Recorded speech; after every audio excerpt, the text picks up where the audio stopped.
Hello बच्चों, आप सभी को मेरा नमस्कार। जैसा कि आपको पता है, हमारा कोर्स है क्रैश कोर्स फॉर नीट 2021। इस कोर्स में जो आज हमारा चैप्टर है, थर्ड चैप्टर है, शरीर द्रव्य एवं परिसंचरण, बॉडी फ्लूइड एंड सर्कुलेशन।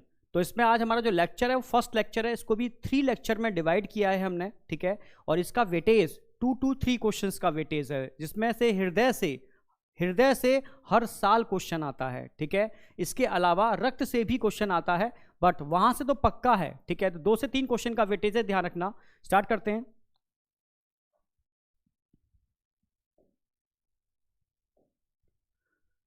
सबसे पहले बात आती है कि रुधिर है क्या। मैंने बताया था कि रुधिर एक प्रकार का संयोजी ऊतक है। रुधिर एक प्रकार का संयोजी ऊतक है, और संयोजी ऊतकों का जो विकास होता है, ओरिजिन होता है, उद्भव होता है, वो कहां से होता है? मीजोडर्म से। तो रक्त का भी, ठीक है, ओरिजिन मीजोडर्मल होता है, ठीक है।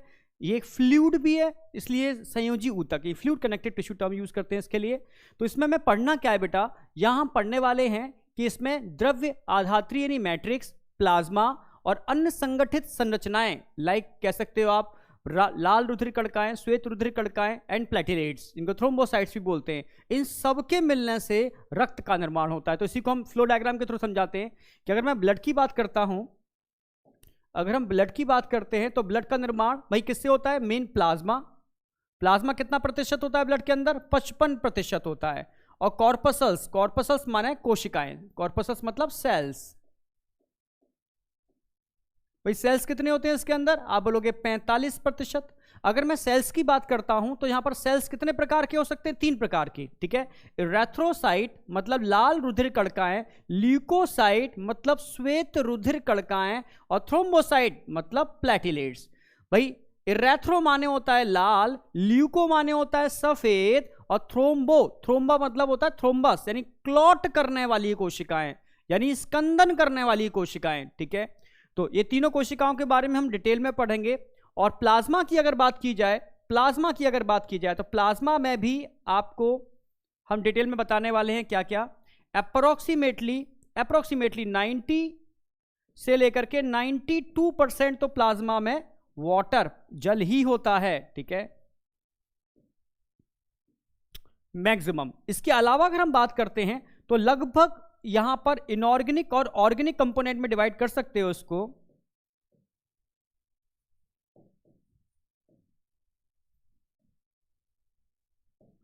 भाई जितने भी इनऑर्गेनिक कंपोनेंट होते हैं अप्रोक्सीमेटली आप कह सकते हो लगभग 1% के आसपास। और ऑर्गेनिक की बात करते हैं तो बचे हुए लगभग 9% कौन हो गए? ऑर्गेनिक। जिसमें प्रोटीन की अगर बात की जाए, ओनली प्रोटीन, तो प्रोटीन का ही जो प्रतिशत आता है वो लगभग 7% अकेला प्रोटीन का ही आता है। तो अब ये हमें जो डिटेल में पढ़ना है, यहां पर प्लाज्मा के बारे में पढ़ना है और कोशिकाओं के बारे में पढ़ना है। तो रक्त के अंदर प्लाज्मा होता है बेटा, ठीक है, और 55% और 45% यहां पर कोशिकाएं होती हैं। कोशिकाओं की अगर बात की जाती है तो 3 कोशिकाएं बताई हमने, लाल रुधिर कणिकाएं, श्वेत रुधिर कणिकाएं और प्लेटिलेट्स, जिनको थ्रोम्बोसाइट भी बोलते हैं, ठीक है। और प्लाज्मा में 3 चीजें मेनली पढ़नी है भाई। 90 से 92% तो वाटर ही है, ठीक है। लगभग 1% के आसपास क्या है यहाँ पर? इनऑर्गेनिक सब कंपोनेंट, ठीक है। और अप्रोक्सीमेटली आप कह सकते हो 7 to 8%, इसमें मेनली मुख्य रूप से तो कौन है यहाँ पर? प्रोटीन। लगभग 7 से 9% तक कौन है यहाँ पर? आप बोलोगे ऑर्गेनिक कंपोनेंट, जिसमें सबसे ज्यादा मुख्य रूप से जो भाग ले रहे हैं वो है प्रोटीन। तो एक बात तो क्लियर हो गई कंपोजिशन की। आगे बढ़ते हैं। इस कंपोजिशन को हम ऐसे भी बता सकते हैं आपको, भाई अगर रक्त की बात करते हैं तो उसमें भाई क्या क्या चीजें हैं रक्त में, समझना। भाई प्लाज्मा कितना परसेंट? 55%। इसके अलावा बचे हुए एलिमेंट कितने? 45%। अगर आप रक्त को एक टेस्ट ट्यूब में डालते हो और उसका सेंट्रीफ्यूग करते हो तो भाई रक्त में जितनी भी कोशिकाएं हैं वो नीचे बैठ जाएंगी और बचा हुआ पार्ट ऊपर रह जाएगा। जो ऊपर रह गया वो प्लाज्मा है, जो नीचे बैठ गया वो कोशिकाएं हैं, ठीक है। तो 45% कोशिकाएं और 55% प्लाज्मा, ठीक है। अगर हम प्लाज्मा की भी बात करते हैं, समझना, अगर हम प्लाज्मा की बात करते हैं तो मैंने बताया प्लाज्मा में प्रोटीन, भाई ऑर्गेनिक कंपोनेंट में मुख्य रूप से तो प्रोटीन ही है, ठीक है। वाटर लगभग 92%, प्रोटीन लगभग 7%, और सब कुछ बचा हुआ लगभग 1% में आ गया। भाई प्रोटीन की अगर बात की जाए तो भाई मुख्य रूप से यहां पर एल्बुमिन प्रोटीन होती है, सबसे छोटी प्रोटीन, ग्लोबुलिन, और नंबर थर्ड में आप दोनों को डाल सकते हो, फिब्रिनोजन एंड प्रोथ्रोम्बिन, ठीक है, जो रक्त के स्कंदन में भाग लेती हैं, जिनको हम आगे बताने वाले हैं डिटेल में। अगर आइंस की बात की जाए तो आइंस को हम यही एक्सप्लेन करते हैं, काम की चीज है, क्वेश्चन आता भी है और एनसीईआरटी में भी दे रखा है। अगर आइंस की बात की जाए तो सबसे ज्यादा क्लोराइड आयन होते हैं, यही क्रम पूछा जाएगा, ध्यान रखना। उसके बाद सोडियम आयन होते हैं रक्त के अंदर। फिर उसके बाद अगर बात की जाए, ठीक है, आगे देखा जाए इसके नंबर किसका आएगा, पोटेशियम आयन का आएगा। हाँ, उसके बाद देखा जाए भाई कैल्शियम आयन का नंबर आएगा। उसके बाद देखा जाए अगर, ठीक है, मैग्नीशियम आयन का नंबर आएगा। तो ये आयनों का क्रम भाई ज्यादा से कम की तरफ पूछा जाता है, सबसे ज्यादा कौन से आयन होते हैं रक्त में और सबसे कम कौन से आयन होते हैं, ठीक है। तो ये क्रम ध्यान रखना है आपको, इस क्रम पर भी क्वेश्चन आया हुआ है, ठीक है। दूसरा हम आगे बढ़ते हैं, भाई न्यूट्रिएंट्स होते हैं। भाई न्यूट्रिएंट्स की बात की जाए इसके अंदर भाई ग्लूकोज होता है, आपको पता है, ठीक है। अलग बात की जाए तो फैट होता है इसके अंदर, और बात की जाए, ठीक है, इसके अलावा इसके अलावा देखा जाए तो फैट हो गया, ग्लूकोज हो गया,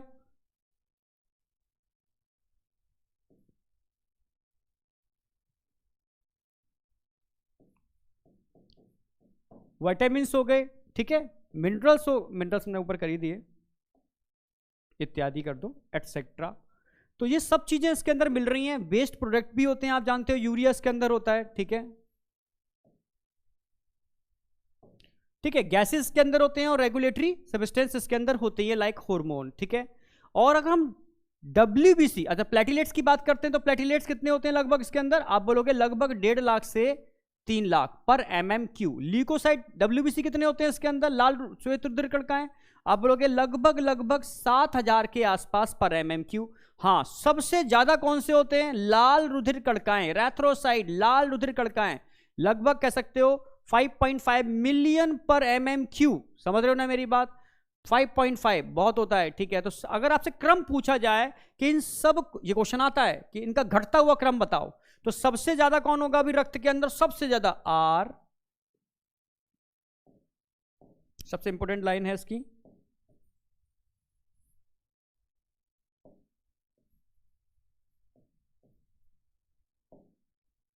देखो सबसे मैक्सिमम अगर होगा तो RBC।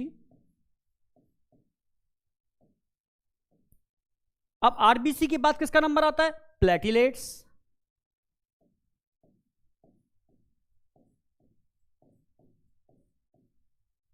अच्छा, प्लेटिलेट्स के बाद नंबर किसका आएगा, ध्यान से देखो, प्लेटिलेट्स, RBC, अब आएगा ल्यूकोसाइट, WBC।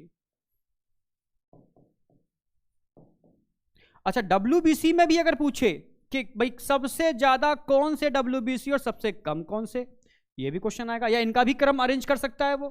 सबसे ज्यादा होते हैं न्यूट्रोफिल्स, सबसे ज्यादा न्यूट्रोफिल्स। अगर न्यूट्रोफिल्स की बात करते हैं तो भाई 60 से 65% न्यूट्रोफिल्स।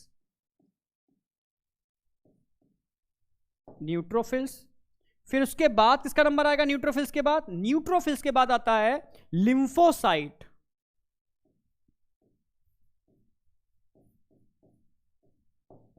लिम्फोसाइट के बाद किसका नंबर आएगा भाई, न्यूट्रोफिल्स, लिम्फोसाइट, फिर आएगा इसके बाद मोनोसाइट, देन इओसिनोफिल्स, मोनोसाइट,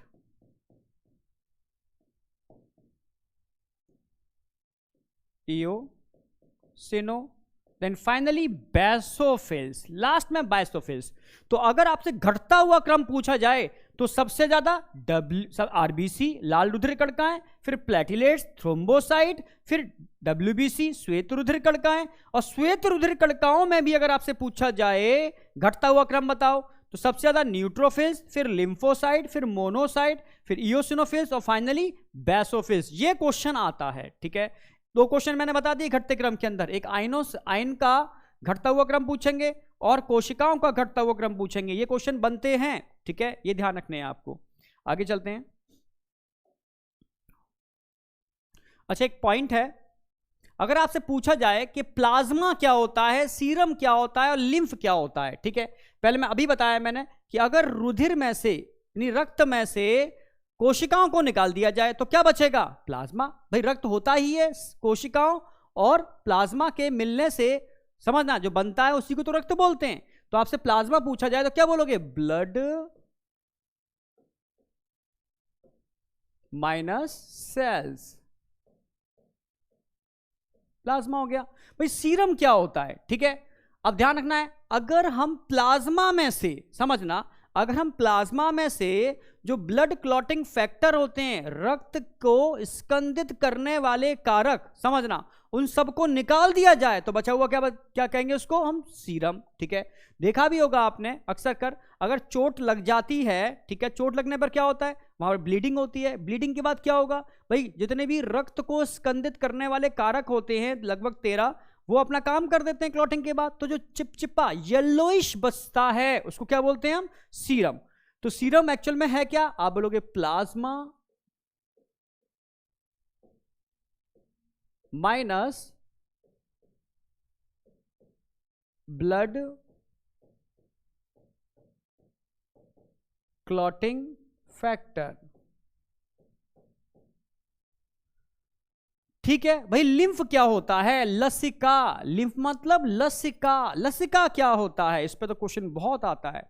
रक्त में से, अगर रक्त में से, क्योंकि लसिका कलर नहीं होता उसके अंदर, क्योंकि आरबीसी नहीं होती, रक्त में से अगर आरबीसी, समझना, प्लेटिलेट्स और बड़े वाले प्रोटीन, मैक्रो प्रोटीन को छान के निकाल दिया जाए तो बचा हुआ क्या होता है? लिम्फ। तो लिम्फ यानी लसिका।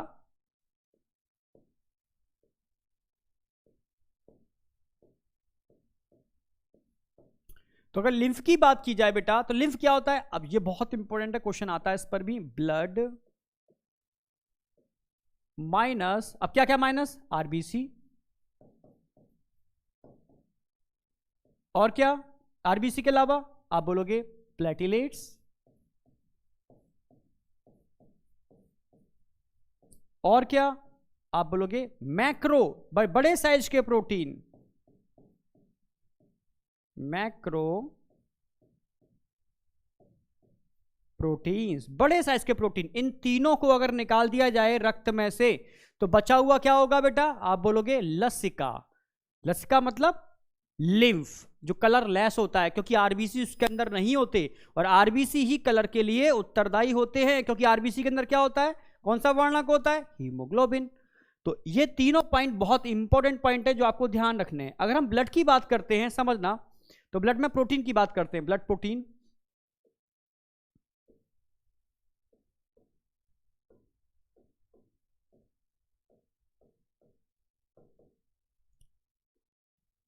अगर हम ब्लड प्रोटीन की बात करते हैं तो मैं एक लाइन में खींच रहा हूं सारा, ठीक है भाई। कितने प्रोटीन होते हैं? मेनली 3। सबसे पहले हम बात करते हैं भाई कितना परसेंट होते हैं ब्लड प्रोटीन? 7%। सबसे पहले हम बात करेंगे नंबर 1, एल्बुमिन।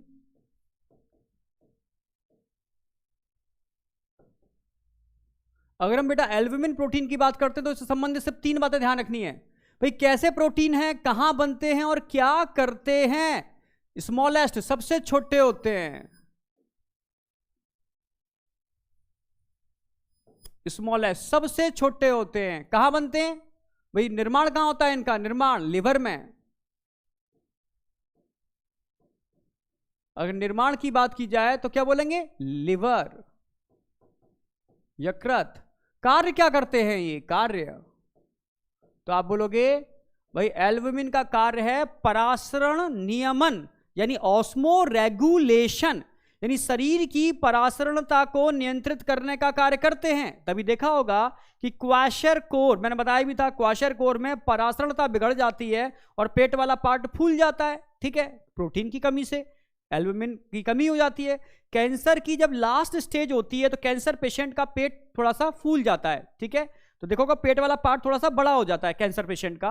क्यों हो जाता है? क्योंकि उसके केस में भी लास्ट के टाइम पर प्रोटीन का डीजनरेशन, टूटना, विघटन प्रारंभ हो जाता है। तो प्रोटीन का जब विघटन प्रारंभ हो जाएगा तो पेट फूल ही जाएगा, सीधी सी बात। तो ध्यान रखना है क्या कार्य करती है ये? परासरण नियमन।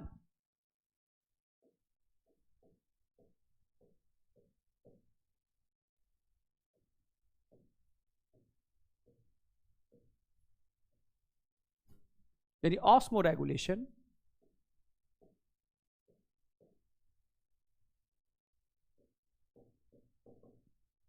अच्छा, अगर पूछा जाए तो बस 3 ही पॉइंट बहुत हैं। अब सेकंड पॉइंट कौन सी प्रोटीन आएगी? आप बोलोगे स्मॉलेस्ट होगी, लार्जेस्ट में आ जाओ, फिब्रिनोजन भी बोल सकते हो।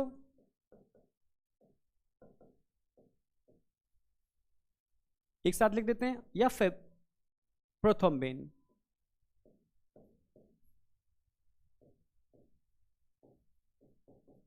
भाई दोनों प्रोटीन एक साथ समझा रहा हूं दोनों के बारे में। वही 3 बातें। कैसी प्रोटीन है? लार्ज है, सबसे बड़ी। कहां निर्माण होता है? आप बोलोगे अगेन यकृत में, लिवर में।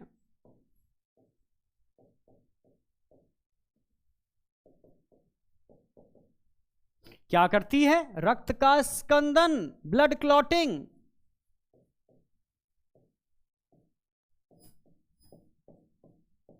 रक्त के स्कंदन में पार्टिसिपेट करती है, ये हमारे रक्त में स्कंदन कराती है। ठीक है, दोनों ही मिलकर के। अब तीसरी प्रोटीन की बात करते हैं, नंबर 3,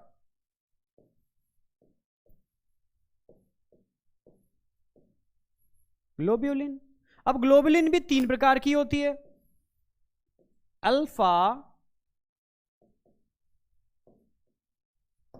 बीटा, और अल्फा और बीटा की अगर बात की जाए, समझाता हूं अभी। और तीसरी होती है गामा।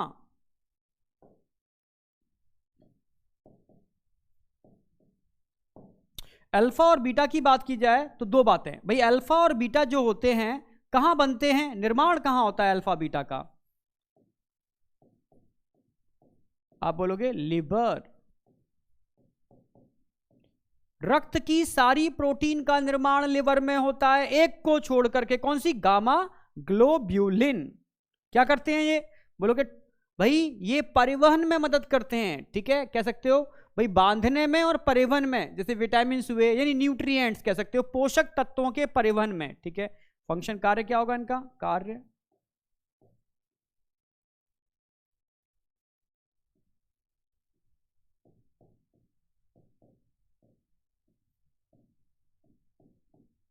पोषक तत्वों का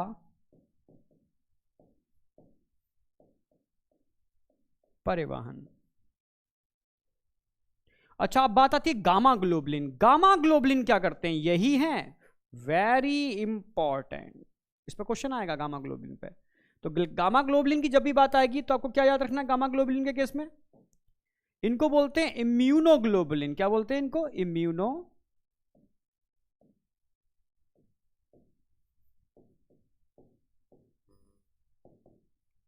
अच्छा, इसके अलावा और क्या बोलते हैं इनको? प्रतिरक्षी।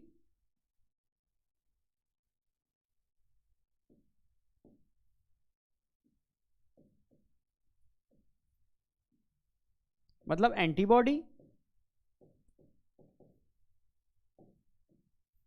ठीक है, अगर हम बात करते हैं कहां बनते हैं और क्या करते हैं, तो निर्माण कहां होगा इनका?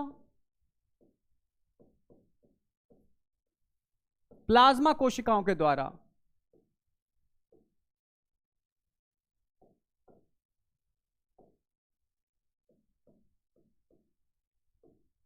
प्लाज्मा सेल्स के द्वारा क्या करते हैं ये भाई? मैं अभी प्रतिरक्षी हैं, यानी कहीं ना कहीं सुरक्षा प्रदान कराते हैं शरीर को। ठीक है, डिफेंस में भाग लेते हैं, प्रोटेक्ट करते हैं बॉडी को। तो मेन कार्य क्या होगा? प्रोटेक्शन।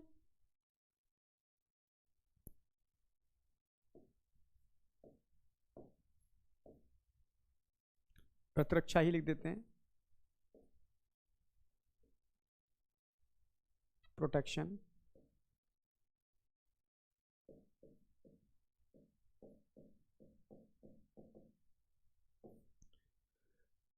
तीन प्रोटीन बताइए बेटा, क्या कैसी प्रोटीन है, कहां बनती है और क्या कार्य करती है?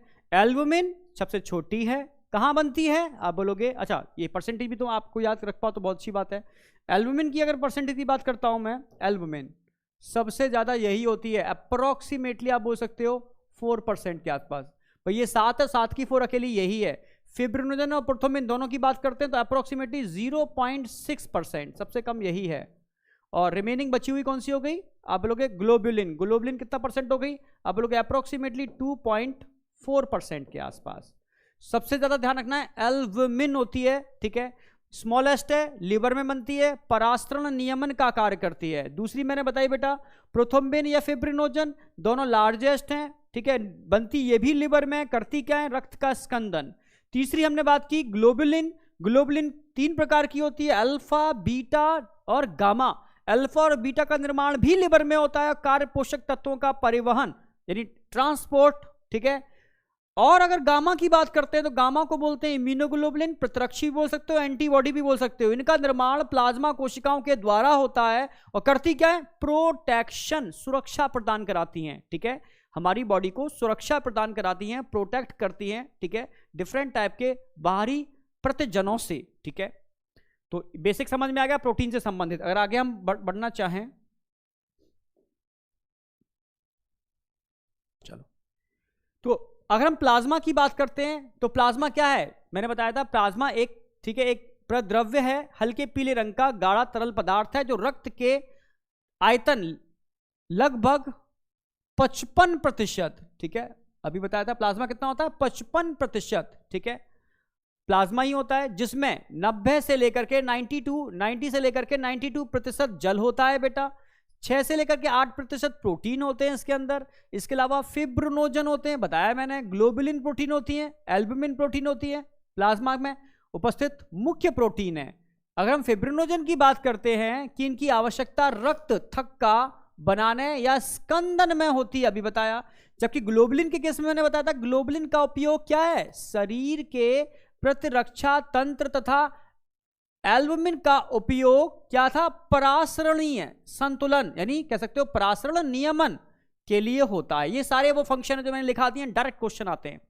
अगर हम प्लाज्मा की बात करते हैं आयंस की, इस पर क्वेश्चन आते हैं, तो आयन कौन कौन से होंगे, सोडियम, कैल्शियम, मैग्नीशियम, बाइकार्बोनेट और क्लोराइड आयन होते हैं, ठीक है। बाइकार्बोनेट आयन तो सभी जगह होंगे जो कि क्या करते हैं, पीएच को नियंत्रित करने में मदद करते हैं, बफर का कार्य करते हैं। तो बाइकार्बोनेट आयन की बात जब भी आएगी तो ध्यान रखना एक्ट एज बफर, ठीक है, एक्ट एज बफर का कार्य करते हैं। इसके अलावा बात करते हैं शरीर में संक्रमण की अवस्था में होने के कारण ग्लूकोज, अमाइनो अम्ल तथा लिपिड भी प्लाज्मा में पाए जाते हैं, मेरी बात समझना, ठीक है। तो इसके अलावा भाई नॉर्मल केस में भी होते हैं और इस अवस्था में भी होते हैं, क्योंकि जब संक्रमण होता है तो शरीर को उससे लड़ने के लिए अत्यधिक मात्रा में एनर्जी की रिक्वायरमेंट होती है, तो ये तो खैर मिलते ही हैं, ठीक है। इसके अलावा रुधिर का थक्का बनाने अथवा स्कंदन के अनेक कारक प्रद्रव्य के साथ निष्क्रिय दशा में रहते हैं, क्योंकि आप जानते हो प्लाज्मा के अंदर या हमारे रक्त के अंदर इसके अलावा और भी बहुत सारी चीजें ऐसी हैं जो प्रोटीन्स हैं, जैसे बताया था ना, प्रोथ्रोम्बिन निष्क्रिय अवस्था में होती है, थ्रोम्बोप्लास्टिन, ठीक है, प्रोथ्रोम्बिन हुआ, फिब्रिनोजन हुआ, निष्क्रिय अवस्था में होती है। इसके अलावा डिफरेंट टाइप के रक्त के स्कंदन में भाग लेने वाले कारक भी निष्क्रिय अवस्था में रहते हैं, ठीक है। जो स्कंदन कारकों के प्लाज्मा को सीरम कहते हैं। बिना थक्का स्कंदन कारकों के प्लाज्मा को सीरम कहते हैं। अब सीरम क्या है, सीरम क्या है, मैंने बताया सीरम के अंदर अगर आपने स्कंदित यानी क्लॉटिंग फैक्टर को निकाल दिया तो जो बचा हुआ पार्ट है वो क्या है, सीरम।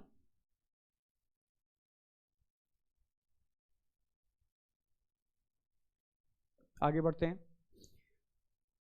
तो एक बात समझ में आ गई कि अगर हम ब्लड की बात करते हैं तो ब्लड में 2 चीजें थी, प्लाज्मा जो मैंने आपको क्लियर कराया। अब नंबर 2 हम यहां बात करते हैं प्लाज्मा के अतिरिक्त और क्या होता है रक्त के अंदर, तो रक्त के अंदर होते हैं बेटा कॉर्पसल्स, कोशिकाएं, सेल्स, 3 बताए थे हमने भाई, लाल रुधिर कणिकाएं, श्वेत रुधिर कणिकाएं और प्लेटलेट्स, इन तीनों के बारे में हम पढ़ने वाले हैं जो हमारे सिलेबस में है। तो सबसे पहले हम बात करते हैं लाल रुधिर कणिकाएं, इरेथ्रोसाइट, क्या क्या मिलेंगे संगठित पदार्थों के अंदर, इरेथ्रोसाइट मिलेंगे, ठीक है, श्वेताणु यानी ल्यूकोसाइट मिलेंगे, WBC, इसके अलावा पट्टिकाणु, पट्टिकाणु मतलब प्लेटलेट्स यहां देखने को मिलेंगे, ठीक है। ये संगठित पदार्थ हैं जो रक्त के अंदर पाए जाते हैं। अब आ जाओ, जो रक्त का कितना प्रतिशत भाग बनाते हैं, 45%। क्योंकि बता चुका हूं मैं भी 55% प्लाज्मा, बचा हुआ 45% ये संगठित पदार्थ। इसमें नंबर 1 हम लेके चलते हैं। Number 1 erythrocyte. इरेथ्रोसाइट मतलब है लाल रुधिर कणिकाएं, ठीक है, यानी रेड ब्लड कॉर्पसल्स। अब स्टार्ट करते हैं कि करके इरेथ्रोसाइट। अगर इरेथ्रोसाइट की बात आती है बेटा तो लाल रुधिर कणिकाओं की बात आती है तो अन्य सभी कोशिकाओं से संख्या में अधिक होती हैं। अभी बताया भी था मैंने आपको स्टार्टिंग में कि अगर सारी कोशिकाओं में देखा जाए तो नंबर 1 सबसे अधिक कौन होती है? लाल रुधिर कणिकाएं। उसके बाद किसका नंबर आता है? प्लेटिलेट्स का। तब आता है डब्ल्यूबीसी का। और डब्ल्यूबीसी में भी सबसे ज्यादा कौन होता है? बताया था न्यूट्रोफिल्स। फिर कौन होता है भाई? इसके नंबर 2 पर आएगा, ठीक है, लिम्फोसाइट। फिर कौन आएगा? मोनोसाइट, समझ रहे हो? फिर आएगा इओसिनोफिल्स, फिर आएगा, ठीक है, लास्ट में बेसोफिल्स, जिनको मास्ट कोशिकाएं भी कह सकते हो, क्योंकि मास्ट कोशिकाएं ऊतक में होती हैं और बेसोफिल्स रक्त में होते हैं। तो यहां तक समझ में आ गया। अब बात आती है कि संख्या कितनी होती है एक स्वस्थ मनुष्य में। स्वस्थ मनुष्य का मतलब है उसको एनीमिया नहीं हो रखा, समझना मेरी बात। ये कणिकाएं लगभग 50 से 55 होगा, कोई नहीं, हिंदी में थोड़ी सी होती है मिस्टेक, 50 से 55 लाख प्रति घन मिलीमीटर, या ऐसे कह सकते हो 5 से 5.5 मिलियन पर mm3, यानी जरा से एक घन के अंदर, समझना, एक घन यानी 1 mm3 के अंदर 5.5 मिलियन, समझना, इतनी आरबीसी हो सकती है। वयस्क अवस्था में लाल रुधिर कणिकाएं लाल अस्थि मज्जा में बनती हैं, जो बताने वाला हूं भाई। शुरुआत में इनका निर्माण कहां होता है भाई? भ्रूणीय अवस्था में इनका निर्माण यॉर्क सैक में होता है, प्रारंभिक अवस्था में। फिर बाद में इनका निर्माण लिवर में होता है, और उसके बाद इनका निर्माण जो होता है प्लीहा, लिवर और प्लीहा यानी स्प्लीन के अंदर होता है। आपका कोई सर इतनी जगह कैसे होता है भाई? इनको बनाने वाली जो स्टेम सेल होती हैं प्रारंभिक अवस्था में, जब तक ऑर्गन नहीं बने होते तो वो कहां होती है? यॉर्क सैक के अंदर। जब अंगों का निर्माण प्रारंभ हो जाता है तो यॉर्क सैक से निकल करके वो लिवर में चली जाती हैं, बाद में वहां से निकल करके स्प्लीन में चली जाती हैं, और अंततः ये कहां पहुंचती हैं? लाल अस्थि मज्जा, रेड बोन मैरो में प्रवेश कर जाती हैं, और वहां जाकर के निरंतर, समझ रहे हो, इन सारे प्रकार की कोशिकाओं का निर्माण करती हैं, स्पेशली रेड ब्लड कॉर्पसल्स। तो अधिकतर स्तनधारियों की लाल रुधिर कणिकाओं में केंद्रक नहीं मिलता। बिल्कुल सही है भाई, अधिकतर तो केंद्रक नहीं मिलता, पर कुछ अपवाद हैं, ठीक है, जैसे कैमल, लांबा, तथा इनकी आकृति उभयावतल यानी बाइकॉनकेव समझते हो? उभय दोनों तरफ से अवतल धसी हुई होगी। आरबीसी सामने से देखोगे तो सिक्के जैसी होगी, गोल गोल, पर बीच में से क्या होगी? धसी हुई होगी, यानी उभय दोनों तरीके से धसी होगी, दोनों तरफ से। तो क्या होगा? उभयावतल, अवतल, धसी हुई, उभय यानी दोनों तरफ से, इसलिए इसको बाइकॉनकेव बोलते हैं, ठीक है, होती है। इसका लाल रंग, भाई लाल रंग क्यों होता है? क्योंकि इसके अंदर होते हैं बेटा पिगमेंट, वर्णक, जो आयरन कंटेनिंग होते हैं। लाल रंग के लिए आयरन रिस्पॉन्सिबल होता है, ध्यान रखना भाई। लाल रंग किसकी वजह से होता है? आयरन की वजह से होता है। ब्लू कलर किसकी वजह से होता है? कॉपर की वजह से होता है। हरा कलर किसकी वजह से होता है? मैग्नीशियम की वजह से होता है। तो इन आयन का भी रोल होता है कलर के अंदर, ध्यान रखना। तो एक लोह युक्त जटिल प्रोटीन हीमोग्लोबिन की उपस्थिति में ये के कारण है, ठीक है। लाल रंग जो है, एक स्वस्थ मनुष्य में प्रति 100 मिलीलीटर रक्त में लगभग कितना हीमोग्लोबिन होना चाहिए? मैंने बताया भी था, श्वसन तंत्र के अंदर, रेस्पिरेटरी सिस्टम में 12 से 16 ग्राम, लगभग आप कह सकते हो 15 ग्राम हीमोग्लोबिन पर 100 ml ऑफ ब्लड, यानी 100 ml ब्लड में 15 ग्राम हीमोग्लोबिन होना चाहिए। अगर 100 ml ब्लड में 15 ग्राम हीमोग्लोबिन है, लगभग 12 से 16 के बीच में, तो आप स्वस्थ हो, ठीक है। इन पदार्थों की श्वसन गैसों के परिवहन में महत्वपूर्ण भूमिका है। लाल रक्त कणिकाओं की औसत आयु कितनी होती है बेटा? 120 दिन। यह भी समझा चुका हूं कि भाई गैसों के परिवहन में हीमोग्लोबिन का रोल है, क्योंकि हीमोग्लोबिन के द्वारा CO2 का परिवहन भी होता है, और हीमोग्लोबिन के द्वारा भाई ऑक्सीजन का तो मैक्सिमम होता ही है।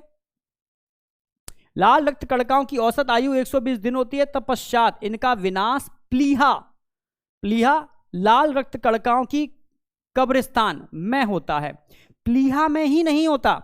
समझना मेरी बात, प्लीहा में भक्षण कोशिकाएं होती हैं, वो तो करती ही हैं, पर इसके अलावा और भी जगह भक्षण कोशिकाएं होती हैं, जैसे लिवर हुआ, और भी अंग हुए जहां पर भक्षण कोशिकाएं, तो वहां पर भी इनका विनाश होता है, पर मुख्य रूप से प्लीहा।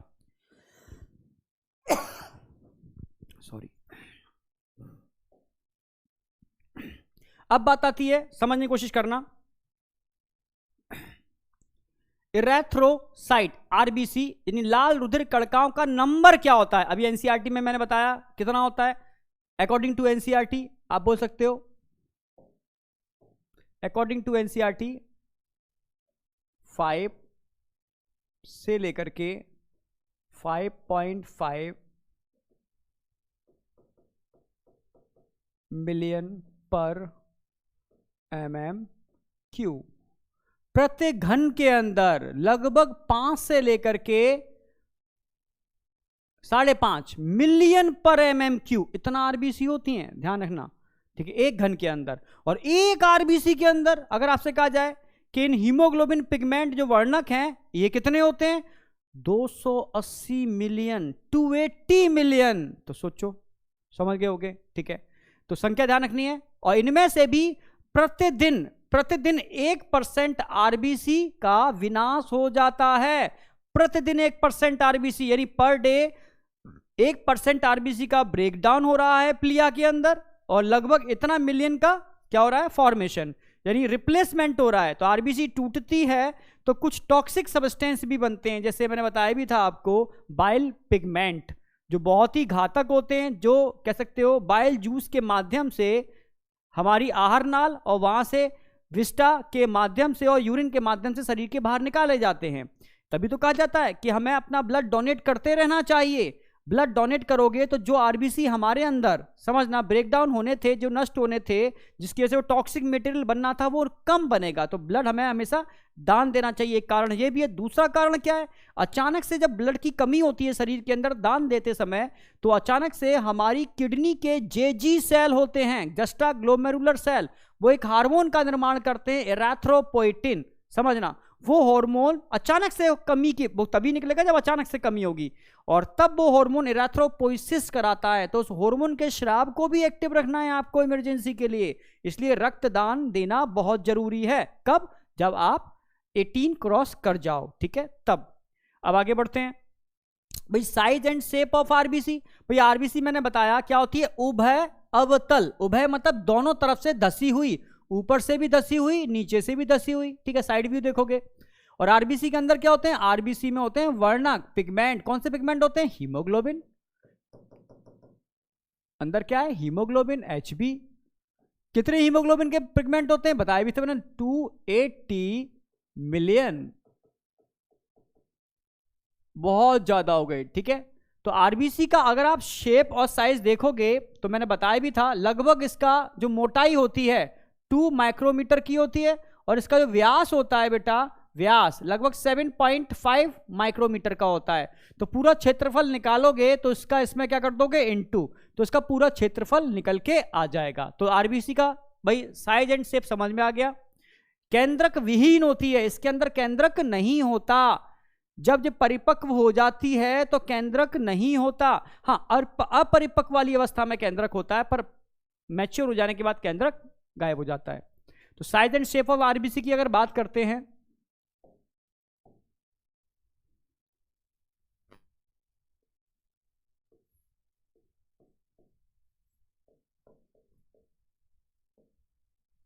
बाइकॉनकेव विदाउट न्यूक्लियस, विदाउट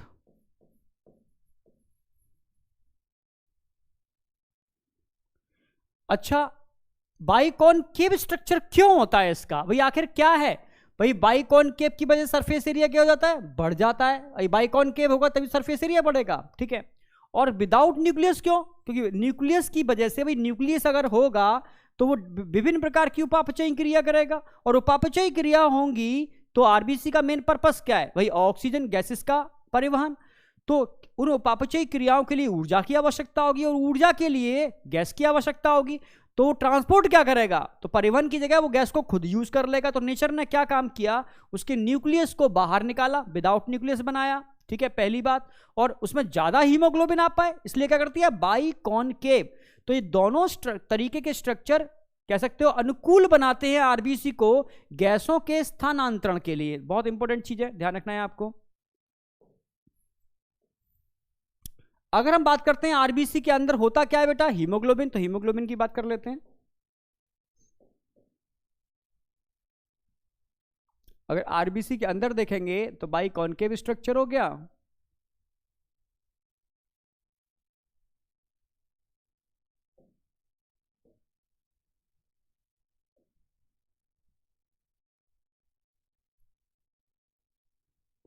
अंदर होते हैं पिगमेंट, वर्णक।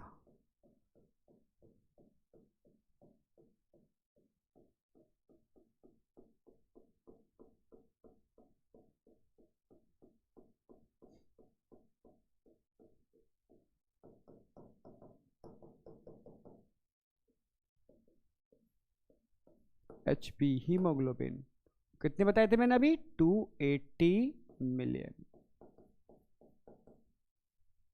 अगर मैं हीमोग्लोबिन की बात करता हूं तो हीमोग्लोबिन का निर्माण किन दो चीजों से होता है, आप बोलोगे हीम, कितने मॉलिक्यूल हीम के, 4, और 4 ही ग्लोबुलिन।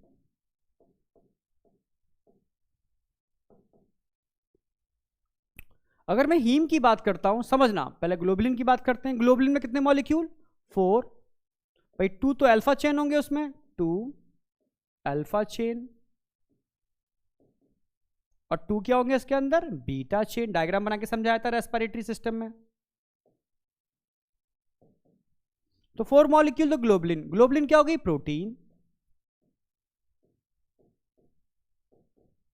भाई 4 मॉलिक्यूल हीम के होंगे बेटा, तो आयरन भी कितने होंगे इसके अंदर, भाई 4 आयरन होंगे।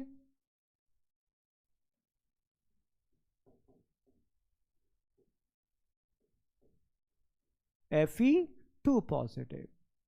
तो एक बात ध्यान रखना, हीमोग्लोबिन का जो निर्माण है वो 4 हीम विद 4 आयरन और 4 ग्लोबुलिन प्रोटीन, जिसमें 2 अल्फा चेन होते हैं और 2 बीटा चेन होते हैं। तो ये नॉर्मल जो एडल्ट का हीमोग्लोबिन होता है उसमें अल्फा और बीटा दोनों होते हैं। पर अगर यही भ्रूण की बात करते तो भ्रूण के अंदर ध्यान रखना, अल्फा चेन तो होंगे पर बीटा की जगह चेन चेंज हो जाएंगे। कैसे हो जाएंगे, गामा।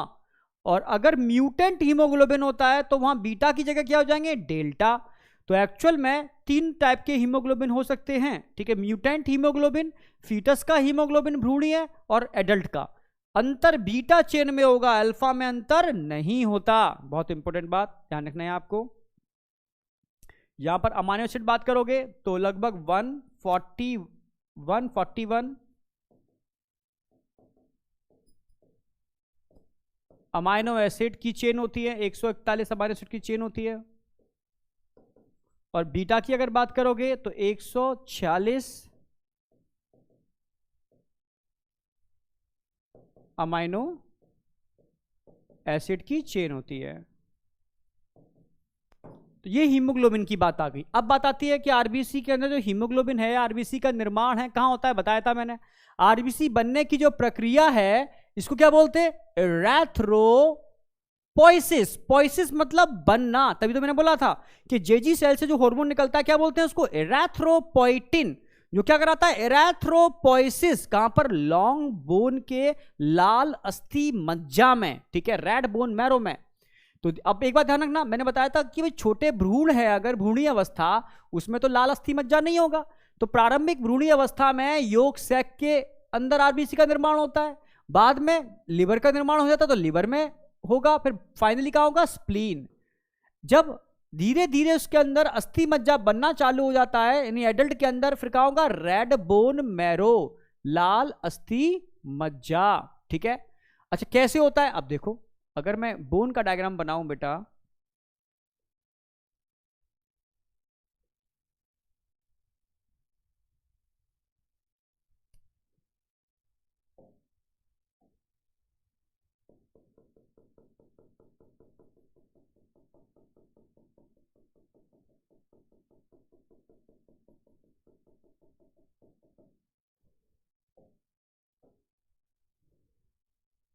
यह है रेड बोन मैरो।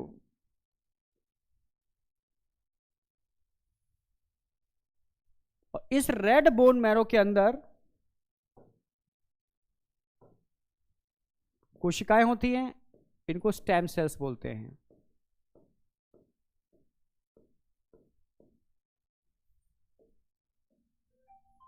सॉरी, कोशिकाएं होती हैं, इनको स्टेम सेल बोलते हैं।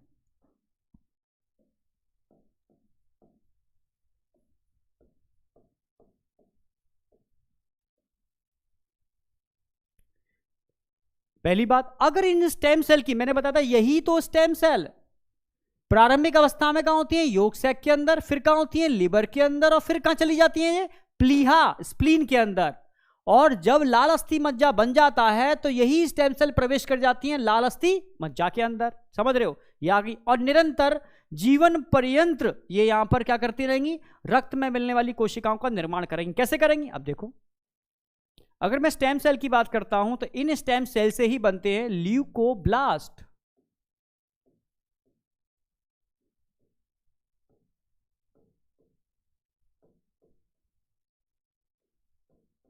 ब्लास्ट लगा हुआ है तो ब्लास्ट वो कोशिकाएं होती हैं जिनमें निरंतर विभाजन होता है। साइट आ गया, विभाजन रुक गया।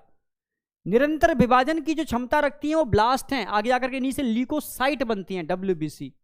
तो ल्यूकोब्लास्ट कोशिकाओं से बनती है WBC, ल्यूकोसाइट। ऐसे ही इन स्टेम सेल से बनती है मेगा कैरियोब्लास्ट। मेगा मतलब बड़ा,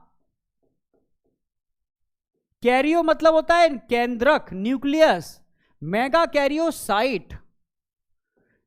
अच्छा, पहले तो ब्लास्ट बनाओ, मेगा कैरियो ब्लास्ट। प्रारंभिक अवस्था में तो मेगा कैरियो ब्लास्ट होंगे बेटा, इनसे बनेंगे मेगा कैरियोसाइट।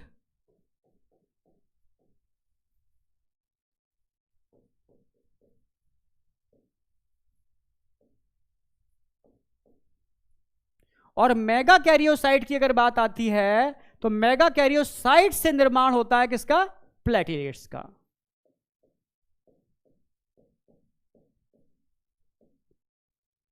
और तीसरा, अब समझने की कोशिश करना,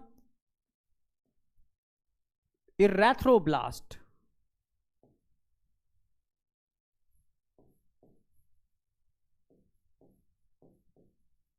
और इरेथ्रोब्लास्ट की अगर बात करते हैं तो इरेथ्रोब्लास्ट से बनते हैं रेटिक्यूलोसाइट,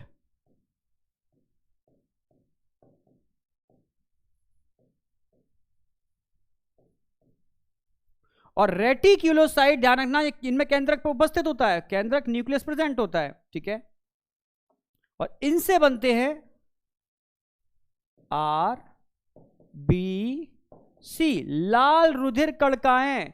तो एक्चुअल में सारा खेल किसका है, स्टेम सेल का। स्टेम सेल से ही ब्लास्ट कोशिकाएं बनती है और ब्लास्ट कोशिकाओं से साइट बनते हैं, और साइट निरंतर अपनी अपनी चीजों का निर्माण करते हैं। जैसे मेगा कैरियोसाइट प्लेटलेट्स बनाएंगे, ये तो खुद ही साइट है WBC, और ये RBC, लाल रुधिर कणिकाएं, रेड ब्लड कॉर्पसेस। तो यहां तक समझ में आ गया होगा कि किस प्रकार, ठीक है, इरेथ्रोसाइट का, लाल रुधिर कणिकाओं का निर्माण होता है। निर्माण होने की प्रक्रिया को बोलते हैं इरेथ्रोपोइसिस। ये ध्यान रखना, इंपोर्टेंट लाइन है, ठीक है। जनरल एनसीईआरटी की लाइन है, आरबीसी का जीवन काल आप जानते हो 120 दिन होता है, और 120 दिन बाद, अभी बताया था मैंने, प्लीहा आदि में, आदि का मतलब और ऑर्गन भी हो सकते हैं, प्लीहा आदि में मैक्रोफेज, भक्षण कोशिकाएं होती है, उनके द्वारा इनका विनाश हो जाता है, ठीक है। इसीलिए आरबीसी को, आरबीसी का कब्रिस्तान बोलते हैं किसको, हम स्प्लीन को। स्प्लीन को आरबीसी का, प्लीहा को आरबीसी का कब्रिस्तान बोलते हैं, क्योंकि मैक्सिमम आरबीसी का जो विनाश होता है भक्षण कोशिकाओं के द्वारा वो प्लीहा में ही होता है, स्प्लीन के अंदर। आगे चलते हैं।